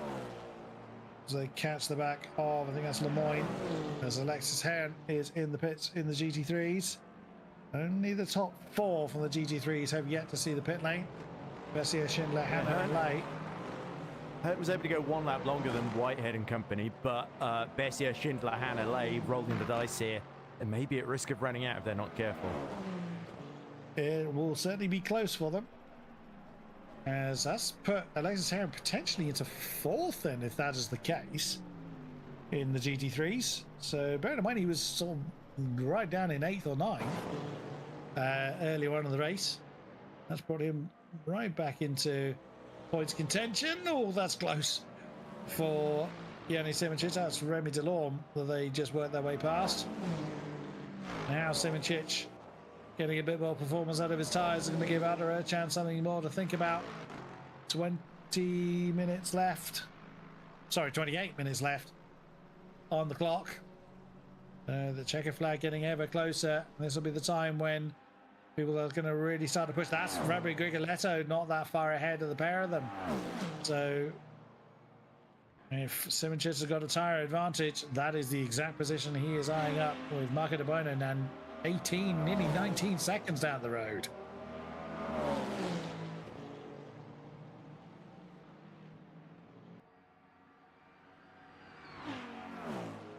Now here's Ada Rocha going to defend heavily on the run down towards the second chicane. He's kind of putting himself slightly more defensive there, but just not close enough to make the move yet. He's just losing time all the time. He's stuck behind here as the progress. So, yeah, Ada may well start getting defensive, and Simoncic has got to really pick his moment here because, again, there's really no point causing a massive collision here. He's got to make the move. Yeah, very true. Ada Erchan wants to continue his podium streak since changing car from, I think it was the Aston that Ada was originally in. He was second at Sebring, third at Interlagos. He took the win at Monza. It was the Toyota, wasn't it? That he was originally in Ada. Oh, you might be right on that one, yes. What was Ada in? It was a Toyota, yes, well remembered. And by the way, do you remember in qualifying when we were talking about somebody who spun off in Season 2 race here? Well, they were fighting with Simoncic, funnily enough, in the Toyota. It was Jack McConnell was his name. I looked up the stream earlier at the end of qualifying and it said it. So yeah, I did remember it was James Baldwin's teammate. It was definitely Jack McConnell, who I think is retired and is still involved as a spectator. Hopefully, if you're watching this, Jack, hello. Hope you're doing well. As in come our 4 stragglers in GD3. So Schindler, Hanna, Bessier, Lay. So Whitehead should come back through to reassume the lead. That he shall do. As 1 lap later will make their final pit stop shorter, but they will lose out on the lead of the race. Looking very close here through Maison Blanche. Yeah, very much now getting the performance he needs out of those tyres. As Luke Whitehead has now climbed back up to the top of the GT3s. That's Marin Bessier getting going. Leiden sweeps through into second. And there's Werrell not quite able to jump Bessier here, so he's coming in the middle of Bessier and Schindler. Simoncic still piling the pressure onto Ada Erchan. Now they are a couple of seconds off the back of Grigoletto. They did actually gain on Fabio Grigoletto, about 0.8 of a second last time around. So either Fabio just got caught out with a bit of traffic that we didn't quite see, or there's Werrell getting in the way for Erchan through Tetra Rouge, and this is the Simoncic as they go side by side. Yeah, that slight hesitation there from Ada was enough to give Yanni Simoncic the pace advantage. And Ada knows it, slots the Cadillac into the slipstream of Yanni Simoncic for now. But they are still gaining on Fabio Grigoletto ahead of them, so Yanni Simoncic very much his eyes on second place for now. I'm sure he would love to have his eyes on first, but Marco Domino is some 20 seconds down the road. Yeah, it's a bit of a tall order, isn't it? 21 seconds in total. He's got to gain in 23 minutes, which I think even Jene Simic might struggle. He's still got the whole of Ercan as they lap Thomas Leiden, who moves well out the way into the braking zone there. Leiden, of course, trying to focus on finishing second in the GD3 class, which would still be his joint best result this season. In fact, even better because it's the endurance rather than a sprint second position, of course, as we see then Ercan hoping that he can ride Simic's coattails back. Remember, he let Grigoletto through without a fight earlier on. Maybe this was a scenario he had envisaged playing out, essentially. Well, yeah, that is a perfectly valid point. Oh, Grigoletto, was it? That was Luke Whitehead. That interesting. Luke flash of the lights. Yeah, flash of the lights and a wiggle from both of them. So, well, trouble in their Tatum Esports paradise there. One about to win the championship, the other about to win the GD3 race, the way things are going. Unless that was just communication between the pair of them. Obviously, we don't know. We're not privy to that. But that could potentially put Fabio Grigoletto under pressure sooner than he would like.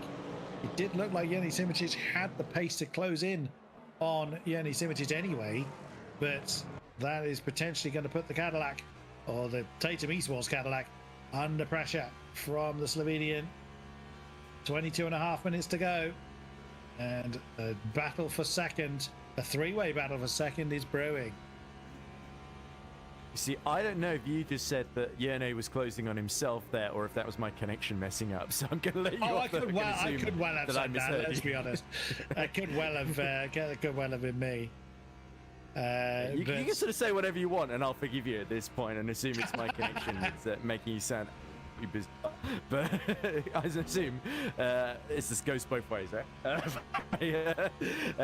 Fabio Grigoletto, though, under a little bit of pressure, doesn't really need to finish second to win the championship, but given that that's the way things are playing out, he would have loved to end this season on a high, and a fight against two of our top drivers, Simic and Ercan. That's certainly a great way to end this race and also the season itself. And I think that's probably going to be the main fight we've got to look forward to here. But Grigoletto is certainly going to throw everything he can at keeping Simic at bay. As looking at the pace difference between them, that is quite a tall order. But if anybody can, Grigoletto is that man. He's not multiple champion for no reason. And like you say, he may just choose to play the sensible game rather than defend needlessly and throw away, or potentially throw the championship away. But Isaac Gillison down in sixth could well have just kind of called off his charge towards the front, as he is not managed to re-engage with Paul Puo for a while now. 3 seconds. Yeah, no, he's also got nothing to lose, having changed cars to the final race of the season, so no championship implications for him, not even finishing in the top 7, because I don't think 38 points would be enough. Or it might be. I don't know. I've not done the maths. But it might be. No, it wouldn't, because 7th place is 49 points. Emulo again into this one. So, yeah, Jene might just sneak maybe into the top 11, top 12 on the verge of one endurance race. But yes, still more pride at stake for Jene than anything else. And for Grigoletto, much bigger stakes at play here with the 3 titles in a row. He was the first to do 2 in a row, and he's breaking even more records now the way things are going. 3 out of 4 is not bad whatsoever for Fabio Grigoletto. But we'll see what he chooses to do. We always hope that drivers, take up the challenge and make the fight. But again, sensible thinking is always going to, should always prevail. Doesn't always prevail, but it certainly should do. Grigoletto, he will be very, very aware that that bright yellow Ferrari is looming large behind him. Let's see what course of action he chooses to do. Simic is not close enough to make a challenge yet. Arda Ercan's fallen a little bit on the back, and that's what our race leader looks like. Marco Domino, I haven't seen him for a while. The Tatum BMW has just done an absolute master. What a very fitting tribute to the very sad news that a team member of the Tatum Esports team sadly passed away recently, and hence the tribute livery that the Tatum squad are wearing, or most of them at least. So yeah, this is very fitting that Tatum are right up there on the top spots of the podiums.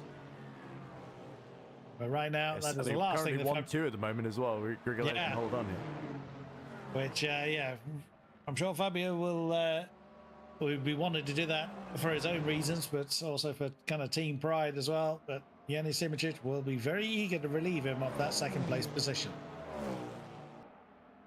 We also see a comment in the chat cheering on Alexandra Lay. Alec Lay to specify from Alexander Hanna, who's about a second and a half behind him.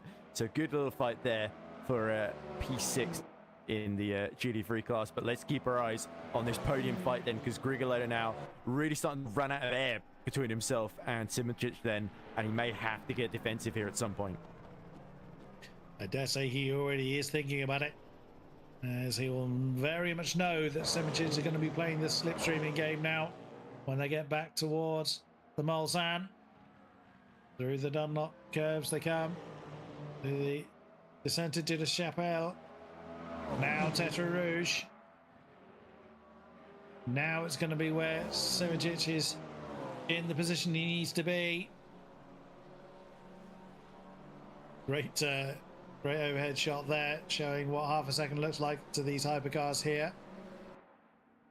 Now Grigoletto's had a decent exit from Tetra Rouge, but Simicic isn't interested in making the move yet. This will be a little bit closer than that. I think he is interested, he's just not able to. Mistake from Grigoletto through the chicane, and through goes Simicic. So he just put him under pressure, and it looked like Grigoletto just ran out of grip under braking there, and now Erchan may be looking to pounce on him. Well, like I said, either the tyres just cried enough, or a rare mistake from the soon-to-be triple champion. Let's have a look at it from on board. It just goes a bit long. Yeah, could have either concentrated too much on Simicic and missed his braking point, or tried to brake a tiny bit later to try and defend the position.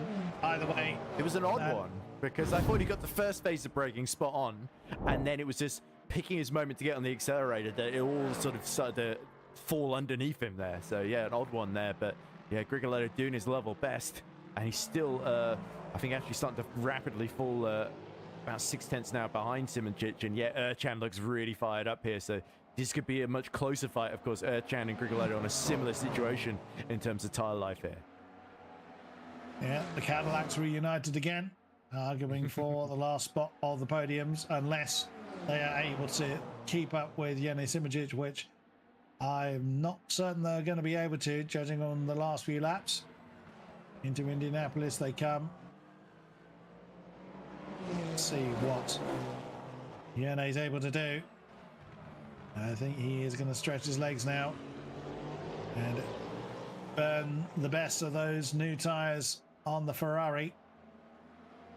Erchan is not going to be interested so much in that. He will definitely, well, they all want to be on the podium, but someone's going to be disappointed in this trio. And at the moment, it is looking like Erchan, but Fabio Grigoletto still going to have to defend if he wants to hold on to that podium spot. Yeah. By the way, I haven't mentioned him in a while, but he's still going. Paul Puade in P5 has got a 3-second buffer to Gillison, and this has easily been Paul's best race of the season. He was quite strong, very consistent amidst all the chaos in Monza, and I think Paul is really having a great end to his season. So the Frenchman deserves just a little shout out there at his home race as well, running in P5 Hypercar class. Again, one of our title contenders, and Michihiro, Season 1 champion, and Sven Gielert, beating all three of them. That is no mean feat. No, absolutely true. I wholeheartedly agree with that. And look at the defensive posture Grigoletto goes for against Erchan, not wanting to give the Dor Falcon Esports Cadillac any kind of momentum advantage whatsoever. That's very, very telling, and he's still got another 14 and a half minutes to defend against Arda. So, well, yes, yeah, there you go. Yannis Simicic has said, it's now stretching his legs. The race lead is 21 seconds away, but I think it's fair to say that is going to be out of his reach. But what a... That's impressive from De Bueno as well. He's only losing about 3 tenths to Simicic on the fresher tyres then. So just sublime performance. De Bueno in the triple floor. as has been all day. It's been an absolutely cracking effort from the Italian, and rounding out the season the best ways possible. Whoop, bit of a connection issue for Krylov, or unless he's found a way of driving his car sideways. Arderachan staying as best he can in the tyre tracks of Krylov. The only signatures can't entirely relax, though. He's still, whilst he's pressing on and trying to increase the gap behind, if one mistake in that, all could completely change once again. Yeah, while this is going on, that 6th place GT3 fight is still raging on. Alexander Hanna trying to pass the very similar name to him, Alexandria Lay, and all of the Opelite Sim Racing team cheering on Lay to hold on, and all of Visceral Esports cheering at Hanna to get through then. So which Alexander are you backing? Let's see which one's going to come out on top then. But yeah, defending very well on that alternate strategy, but he's going to have much more worn tires than Hanna at this. As Erchan nips right in behind the Tatum Esports machine of Fabio Krylov that is on its way currently to title glory, as long as it stays out of trouble. Yeah, that's going to be the thing. He's closed right back in on 3rd position, but Fabio Krylov knows how to defend. He knows how to make someone work very hard for it, and again, that is a defensive posture that Krylov assumed there. He's not just going to let Arda go through. Again, slightly slower, getting back to the left-hand side, more of a defensive posture again. It's not often you see Fabio having to play the defensive game, but that's the way this race has gone. And Arda Erchan's going to have to really work hard to get past the champion. To be fair, we've seen a fair bit of it this season in a couple of different races. Like, comes to mind when he was holding off Gillison, and then later on in Mulo in those closing stages.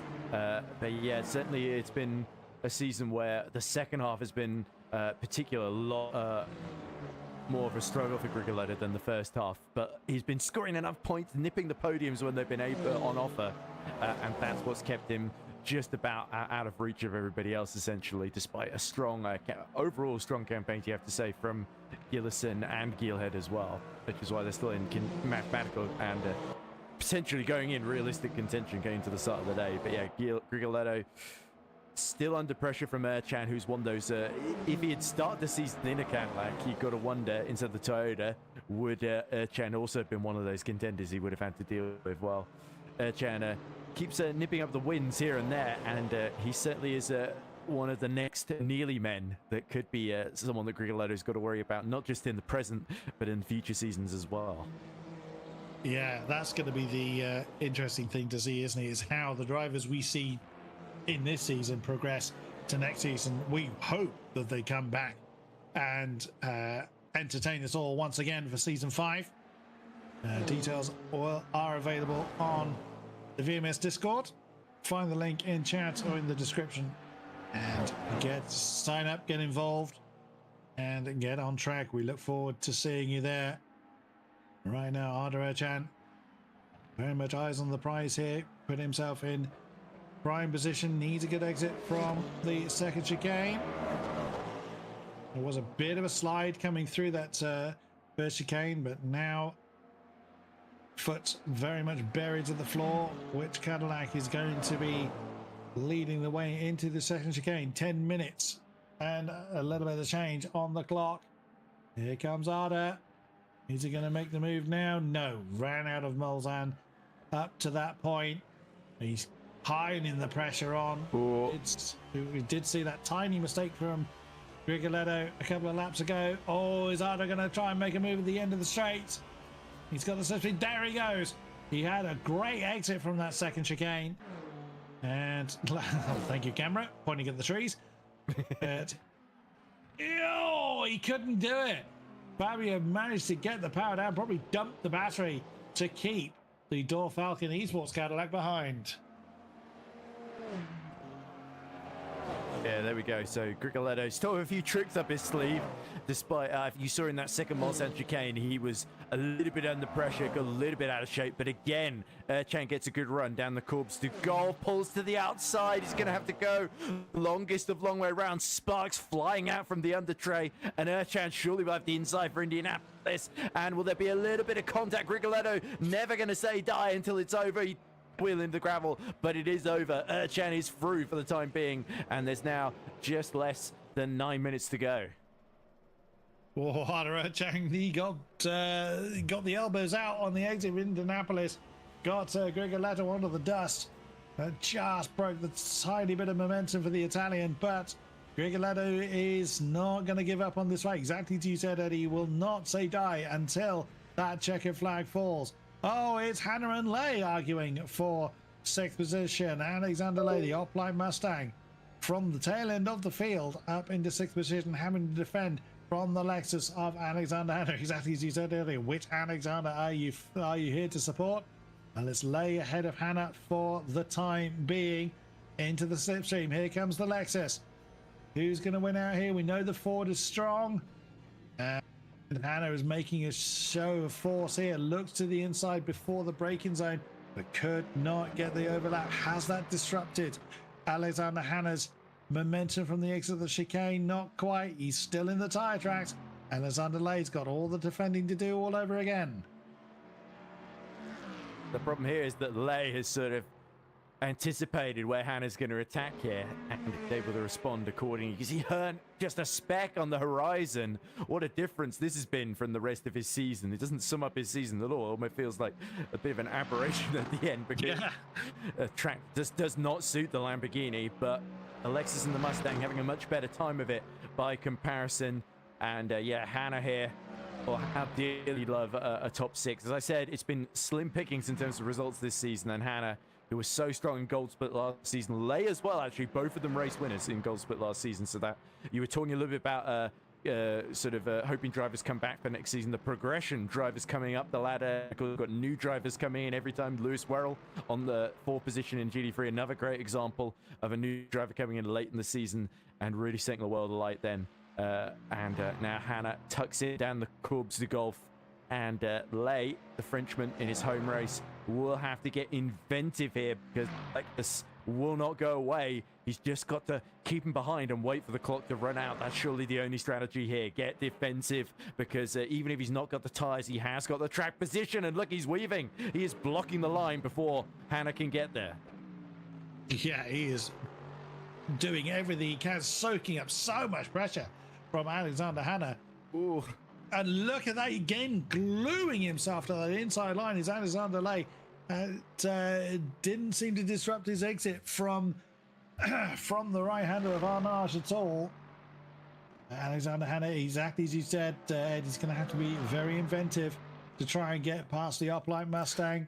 Not here, he won't, but it's only 6 minutes to go, though, so can Alexander Lay hang on, or will Hannah find his way past? Well, remains to be seen then. Certainly Lay will give it everything that he's got here. Not if not for himself, then for his legion of fans at Opelite Sim Racing, like BFR_Hunter X9781 was on earlier. But yeah, Hannah getting close through the courbes de Golf once again. But again, this is a difficult place to pull off the move into the Ford chicanes here, because it tightens up considerably. And it's more about lining up your exits there. Grigoletto not giving up on 3rd position, but the state of play with Gillison in 6th and Geelhead 8th. 4th will be plenty enough for the title here. But he has got a few more tricks up his sleeve. He'll hope at least that he can do the maximum effect here when Lay least expects it. 5 minutes on the clock remain.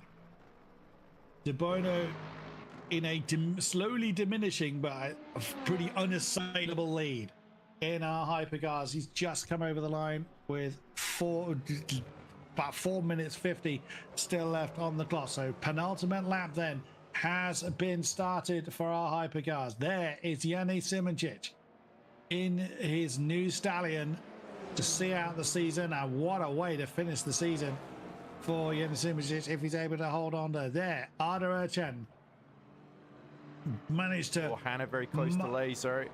Yeah, whoa, yeah, side by side, the two. The Lexus got the momentum on the Mustang. That's on the way to, I think that's the second chicane on the miles on the go for. And again, that's the first chicane, beg your pardon. So, oh, sorry. right, straight, wrong place. Frames here, so, you know, I'm going to have to go with what I see. But now Lay in the slipstream. Anyway, Lay stuck behind. Yeah, can he do anything about it? Oh, look how defensive Alexander Hanna's had to go. The Mustang now with the momentum. They're side by side again.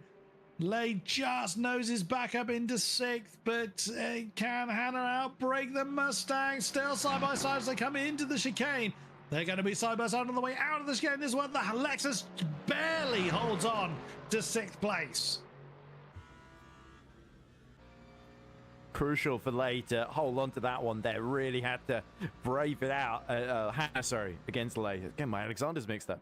But yeah, Lay using the straight line speed of the Mustang to slipstream his way back in. And here we go once more. Once again. Oh, the Mustang getting uncomfortable under braking. Can't cut underneath the Lexus as Alexander Hanna parks it on the apex, riding on board with our race leader, Marco De Bono. He's got a great ringside seat of the battle ahead of them.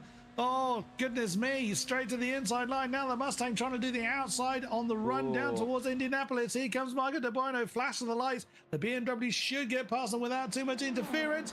Alexander Lane noses up into the lead. He's going to have the outside for the initial part of Indianapolis, but the inside line for the main corner. Alexander Hanna's not given up on it.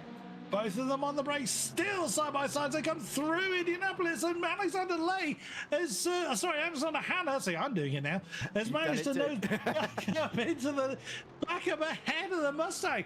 God, you've got to admire the determination of Alexander Hanna. Well, actually, both of them, in fairness, brilliantly driven, but it's not done yet. Here comes Lay once again, switches to what's going to become the outside line for the Porsche curves. Who's going to win out on this one? Surely Alexander Hanna, if he can just hold on to the momentum. He can't. He's going to have to slot behind the Mustang. Brilliantly driven again.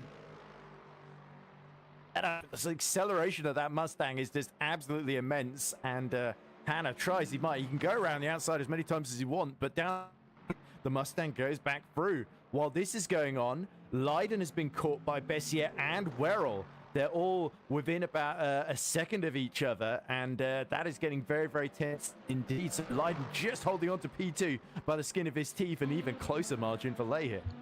Final lap has begun for both classes. Here comes Alexander Lay for Opline in the Mustang. Alexander Hanna chases him, white flag a waving in the weirdest possible way. So now, who is battle of the Alexanders? But also, yeah, exactly as you just spotted, Ed, the battle for second in the GT3s is absolutely ferocious. There's Jenny Simicic, who's now got a great spectator view of the Alexanders, currently in command of Alexander Lay. We don't script this, I promise. No, we don't at all. Oh, Jenny Simicic is going to be right in the middle of the two Alexanders now. He should be able to work his way past the Mustang, which he does. There is Lewis Werrell on the back of Marin Bessier, on the back of Thomas Leiden, as Marco De Bono just weaves their way through. So that's a fascinating battle to keep an eye on. All in the final lap of the race. 2 hours, 40 minutes gone, and it all comes down to this.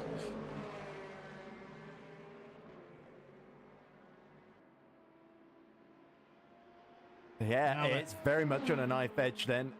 Oh, sorry. Didn't mean to click us. But yeah, Bessier has got to hold on to that final spot on the podium, and Leiden is giving him a lot of grief here.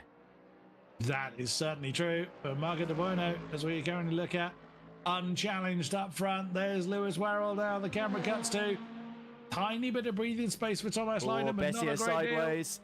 Deal. He was a little bit. That's going to disrupt his momentum out of the second chicane. Now, has Lewis Werrell got anything left to be able to challenge for third place? He managed to score third in his maiden race in the series last time out in Monza, and Marin Bessier parks it on the inside line. But, oh my goodness! Werrell tried to go on the inside of the inside and flirts with the grass, can't get it done. Marin Bessier, he's going to go too deep. Oh, well driven, and a tap on the exit of the Mulsanne from the Corvette. Lewis Werrell, my goodness me, from flirting with the grass, manages to steal away third from Marin Bessier. Yeah, that was a bit scary there. Yeah. And then trying to disrupt the slipstream to Marin Bessier. Bessier jumps to the outside line as they come down towards Indianapolis. Who's going to win out on this one? Marin Bessier's still there but gets shoved out, but no, they both go wide.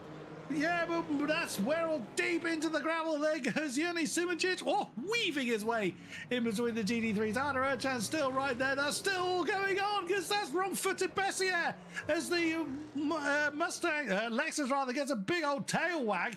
That brings Werrell right back into that battle for third.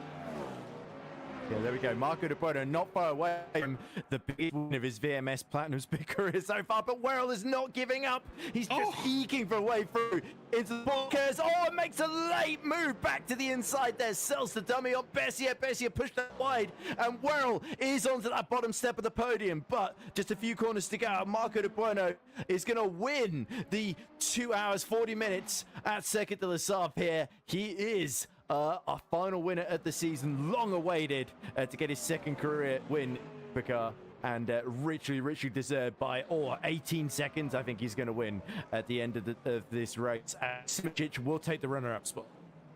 Yes, Yoni Simoncic takes the second place spot. Arda Ercan follows them home. Luke Whitehead has already taken the top spot in the GT3s. A well-deserved win, as you say, for Marco De Bono.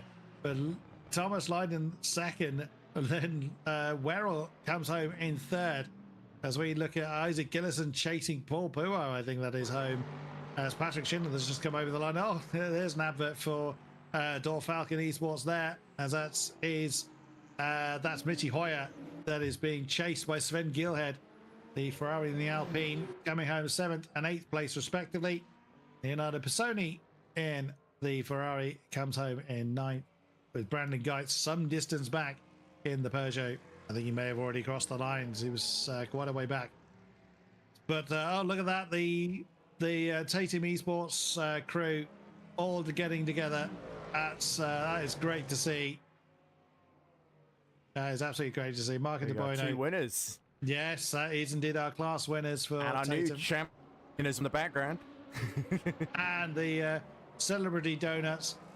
What a time it's been for Tatum Esports. Of course, as we mentioned, the sad passing of their crewmate, but what a way to commemorate it. Both class wins going to Tatum Esports for Marco De Bono and for Luke Whitehead. And let's not forget as well, Alexis Hern officially confirmed now as our new GT3 champion. He mathematically wasn't really catchable today. It was a terrible day in terms of the result. Finishing, I think, 8th in class, but Alexis fully deserved that championship after a brilliant performance all year. Today, the one in there he is in the background. There he is. So it's only right that our new GT3 champion should get a little bit of attention as well. As much as all the Tatum Esports and Whitehead winning the race as well are quite rightly given their flowers. Let's give Alexis Hern, who we didn't really expect going into this season to really, we knew he was strong. He was a podium contender. We didn't think he quite had this dominant title run in him. So fair play to Alexis. I think a very deserved season 4 GT3 champion. No argument there whatsoever. So without any steward's intervention, this is how the lineup looks. Marco De Bono taking the win. Yoni Simoncic in second. Arda Ercan third. Fabio Grigolado fourth. Paul Puo rounding out the top 5. Isaac Gillison 6th. Mitchy Hoyer in 7th. Sven Gilherd 8th. Leonardo Pisoni in 9th. And Brandon Geitz rounding out our, rounding out the top 10, but also our Hypercar finishes. We lost in the course of the race Dario Yamalo and Johannes Price. We didn't see Jimmy Menard or Matthias Latau in that race. Fortunately, the results screen has cleared for me. There we go. I was going to say this. We got those ones. I saw my timing screen cleared, I should say. But the GT3s is Luke Whitehead takes the win. Thomas Lydon in second. Lewis Werrell, what a fabulous last lap for him. comes home in third. Marin Bessier in fourth. Patrick Schindler in fifth. Alexander Lay won the Battle of the Alexanders. He came home in sixth. Alexander Hanno in seventh. Alexis Hunt in eighth, with Remy Delorme in ninth, and Niclas Lemoyne rounds out the top 10 of our GT3s. Julian Henno was our last runner in the GT3s. We didn't see Jack Bolger, Nicholas Hubin, or Marius Pedersen. What a race and what a season! Yep, it's it's always sad when it comes to an end, but certainly we've been really entertained, and we have got season 5 to look forward to as well. There is, of course, is this the season 5 calendar we're looking at? Nope, that's the season 4 calendar that's completed, right? Yeah, because we do have the season 5 calendar, which we can maybe announce once we've done our interviews, because we got Luke Whitehead, I think, waiting for us, and maybe a couple others will join as well. But yeah, Luke might have some interesting things to say. Some good few battles with Tommy Lydon there, and yeah, well deserved. Margin of victory was about 7-8 seconds, I think, in the end. So yeah, maybe after his fourth of the season, and probably his first endurance race that he's won as well. He's not had a whole lot of endurance races, was his previous best. So yeah, I think Luke will be in a very good mood. Shall we hear from him now? Let's drag him in then. Let's have a chat to our GT3 race winner, Luke Whitehead. Luke, are you with us? Hello, I'm indeed. How's it going? Wow. Thanks, Luke. Yeah, we are pretty good here. You must be quite happy right now taking the win. Talk us through it from your side. Well, yeah, I'm partially happy. Obviously the race was good. The first stint wasn't very well executed from my side. I definitely could have done things better there, put myself on the back foot. But the rest of the race was good. Quali was obviously good, and a strong end to the season, which was nice. But I can't help look at those points numbers and kind of figure out that without Paul Ricard, it would have been a different story in the championship. So not to take anything away from Alexis, of course, he's had an amazing season, so congrats to him. But at least from my side, I know that it could have been different had the game not messed me up in that round. So a bit of a mixed emotions, but nonetheless very happy for Fabio, of course, teammate, winning the Hypercar championship. Awesome job from him. So and obviously Marco winning the race as well. So a good day out for the TRT boys, that's for sure. Sounds like you've been overshadowed, Luke. Your big achievement in endurance. You never won an endurance race before. Your previous best was 5th, I was just thinking, from Spa earlier this year. So it was good to see the longer races finally, you coming out on top and mastering it, despite a strong challenge from Lydon, as he said, in those early phases. Yeah, 100%. As I say, it's good to have one of the longer races, especially Le Mans. After what happened last time we came to Le Mans, I didn't even last one corner last time, so this was a much better. Yeah, I saw Schindler qualify in the front row view, and I thought, oh no, is this going to be a rerun? Yeah. Fortunately, not. We were all good. So happy with the race and the performance in the back end of the season. So I think I did alright the whole season. Really, there are a couple of bits here and there that I could have brushed up upon, but I'm pretty happy all round. Will there be a return for season 5? We shall see. I think so. As I say, I have intentions to continue. So, I take it. And there's concepts of a plan, Chris. Yeah. I mean, if that is the case, then hopefully I can bring this momentum forward. Obviously, we've ended the season with 2 consecutive wins, which is obviously a good swing of momentum. So, hopefully we can keep pushing forwards and hopefully have a bit better luck on our side, perhaps. Well, as always, Luke, it has been a great pleasure to commentate on you. And whilst it has been a bit of a mixed season, you have always proven a very entertaining driver to watch. Any questions from you, Ed?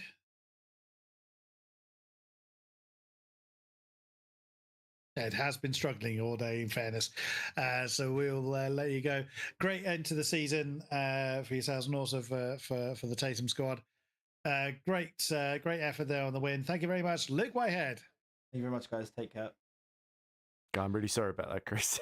No, I made that joke about concepts of a plan. It was dead silent on mine, and I thought I'd offended someone. No. There was an answer to it. Just sadly, your connection decided to not play ball at that moment. Oh, we've got Marco, we've got Fabio. Let's have a chat. Let's have a chat with our race winner first. Let us bring in our Hypercar race winner, Marco De Bono. Marco, are you with us? Hi, guys. I think it's fair to say you were absolutely untouchable in that race. Absolutely brilliant win. Well done. Yeah, the we start on the quali. Shame for the second run. I made a mistake on the braking zone of turn one. But overall, the race was very good. The pace and all. At the end, Greg is not, again champion, and we take the victory in each class, and we end the season very well. Big thanks to all the sponsor and the engineers for all, and Yeah. the admins for VMS. Thank you guys.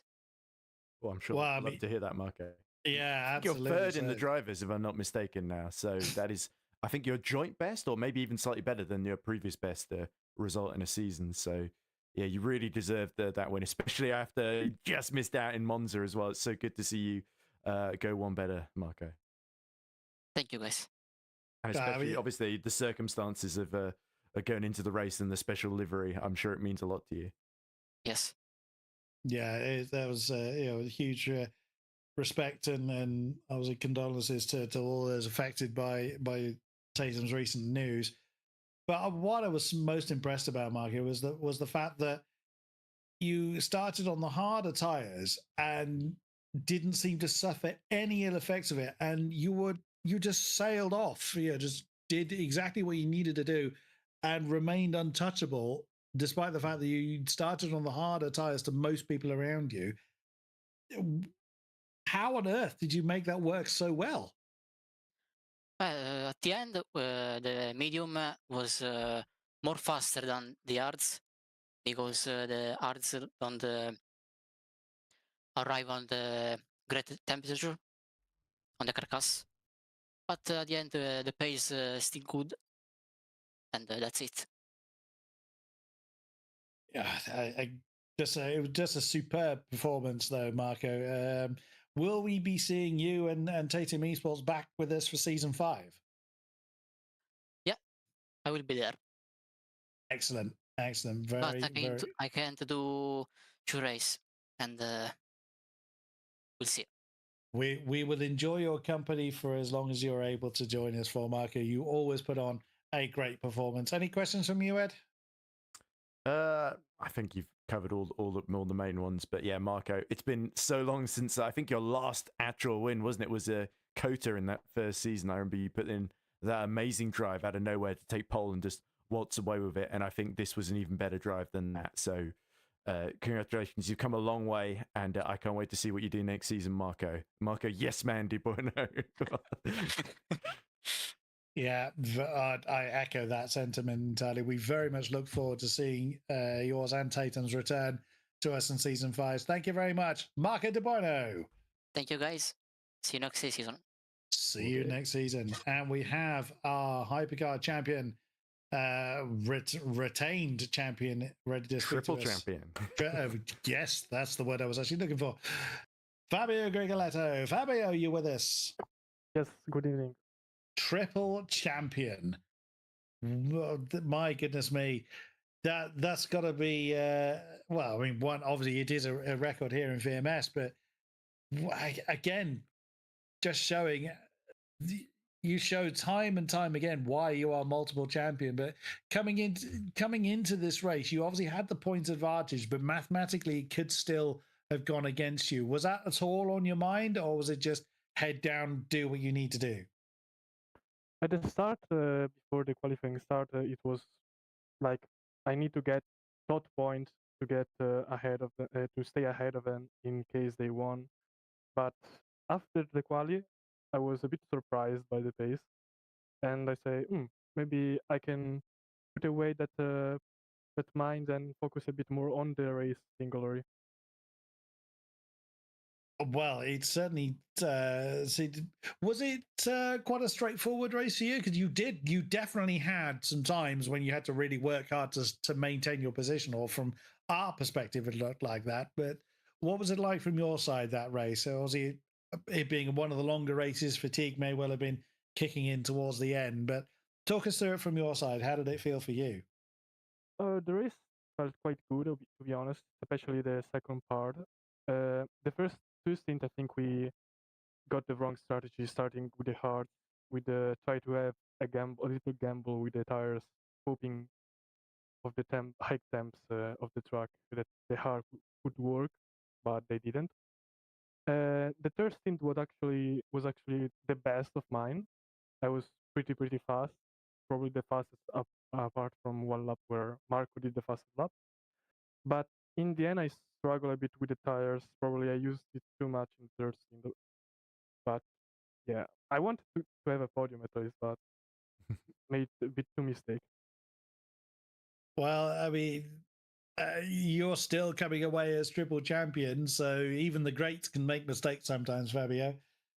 Will we be seeing you back for season 5? Sure. Surely. Every time he comes back, he wins, Chris. I think there's a big incentive. Yeah, and we are very much entertained every single time we see you on track, Fabio. Any questions from you, Ed? Well, two that come to mind. Fabio, obviously, there was a strong challenge this season from Ferrari Esports with Gillison and Dario Mulo, and of course, Falcon Door Esports with particularly Geelhead and Chan as well towards the end of the season. Is this, of the 3 championships you've won so far, assuming there will be more, of course, was this the most difficult one? Probably yes. I struggle a bit in the second part of the season. With the Arda changing car, he quite kicked my ass, let's say. And Sven very consistent all season. Unfortunately, he had like a screen freeze at Monza. I don't remember. Yeah. But I know Sven is very fast with every car he takes. And yeah, for eSport with Dario, maybe he made a bit too much mistakes. And Isaac, who was really strong all season, unfortunately, he entered as a reserve, so he didn't do the first race, where he can maybe gain a bit more points. But yeah, probably the hardest one to win. Indeed. Well, I think it's a very fitting tribute given, obviously, what the Tatum Esports ResTech team's going through with the recent loss of a team member, which we do obviously have our condolences on that. And I think they'd be very proud of the performance you've done, not just today, but throughout this season and the last 2 seasons as well. So it's always been a pleasure to commentate on you, Fabio. Triple champion, and yeah, you've definitely marked yourself out as one of our standout drivers. And yeah, best of luck trying to become a quadruple champion in season 5. I'm sure it's going to be another really exciting season coming up. Thank you guys for organizing this champ as well. It's been a great pleasure, Fabio, and we very much look forward to seeing you return as Ed to do it all, as Ed says, to do it all over again. Congratulations, a well-earned championship. Thank you very much, Fabio Grigoletto. Thank you. And that is going to be it for us. Yeah, sadly, no word from Alexis Herntz. I did try and get him in. Yeah. But just speaking of season 5, that next race, first race, according to the calendar that's published on the Discord, it is Barcelona, which we haven't visited before, a relatively new track to Le Mans Ultimate on the 21st of June on what will now be called the Grid Finder Pro Series. So if you love Platinum, afraid you've got to call it Grid Finder now. and also don't forget you can go on Grid Finder's website where you can find along with several other brilliant series, including one that I manage, you can find the Virtual Motorsport Series, our Contender Series, VMS Tier 1, VMS Tier 2, and VMS Tier 3 names to be applied. We also got our LMP2 series, which I haven't shouted out too much. We talked about it once or twice, but that's going to be a series involving our LMP2 cars, and I believe there's a plan to have 3 classes, Hypercar, LMP2, and GD3 at some of our endurance events, although I don't know exactly how that will work.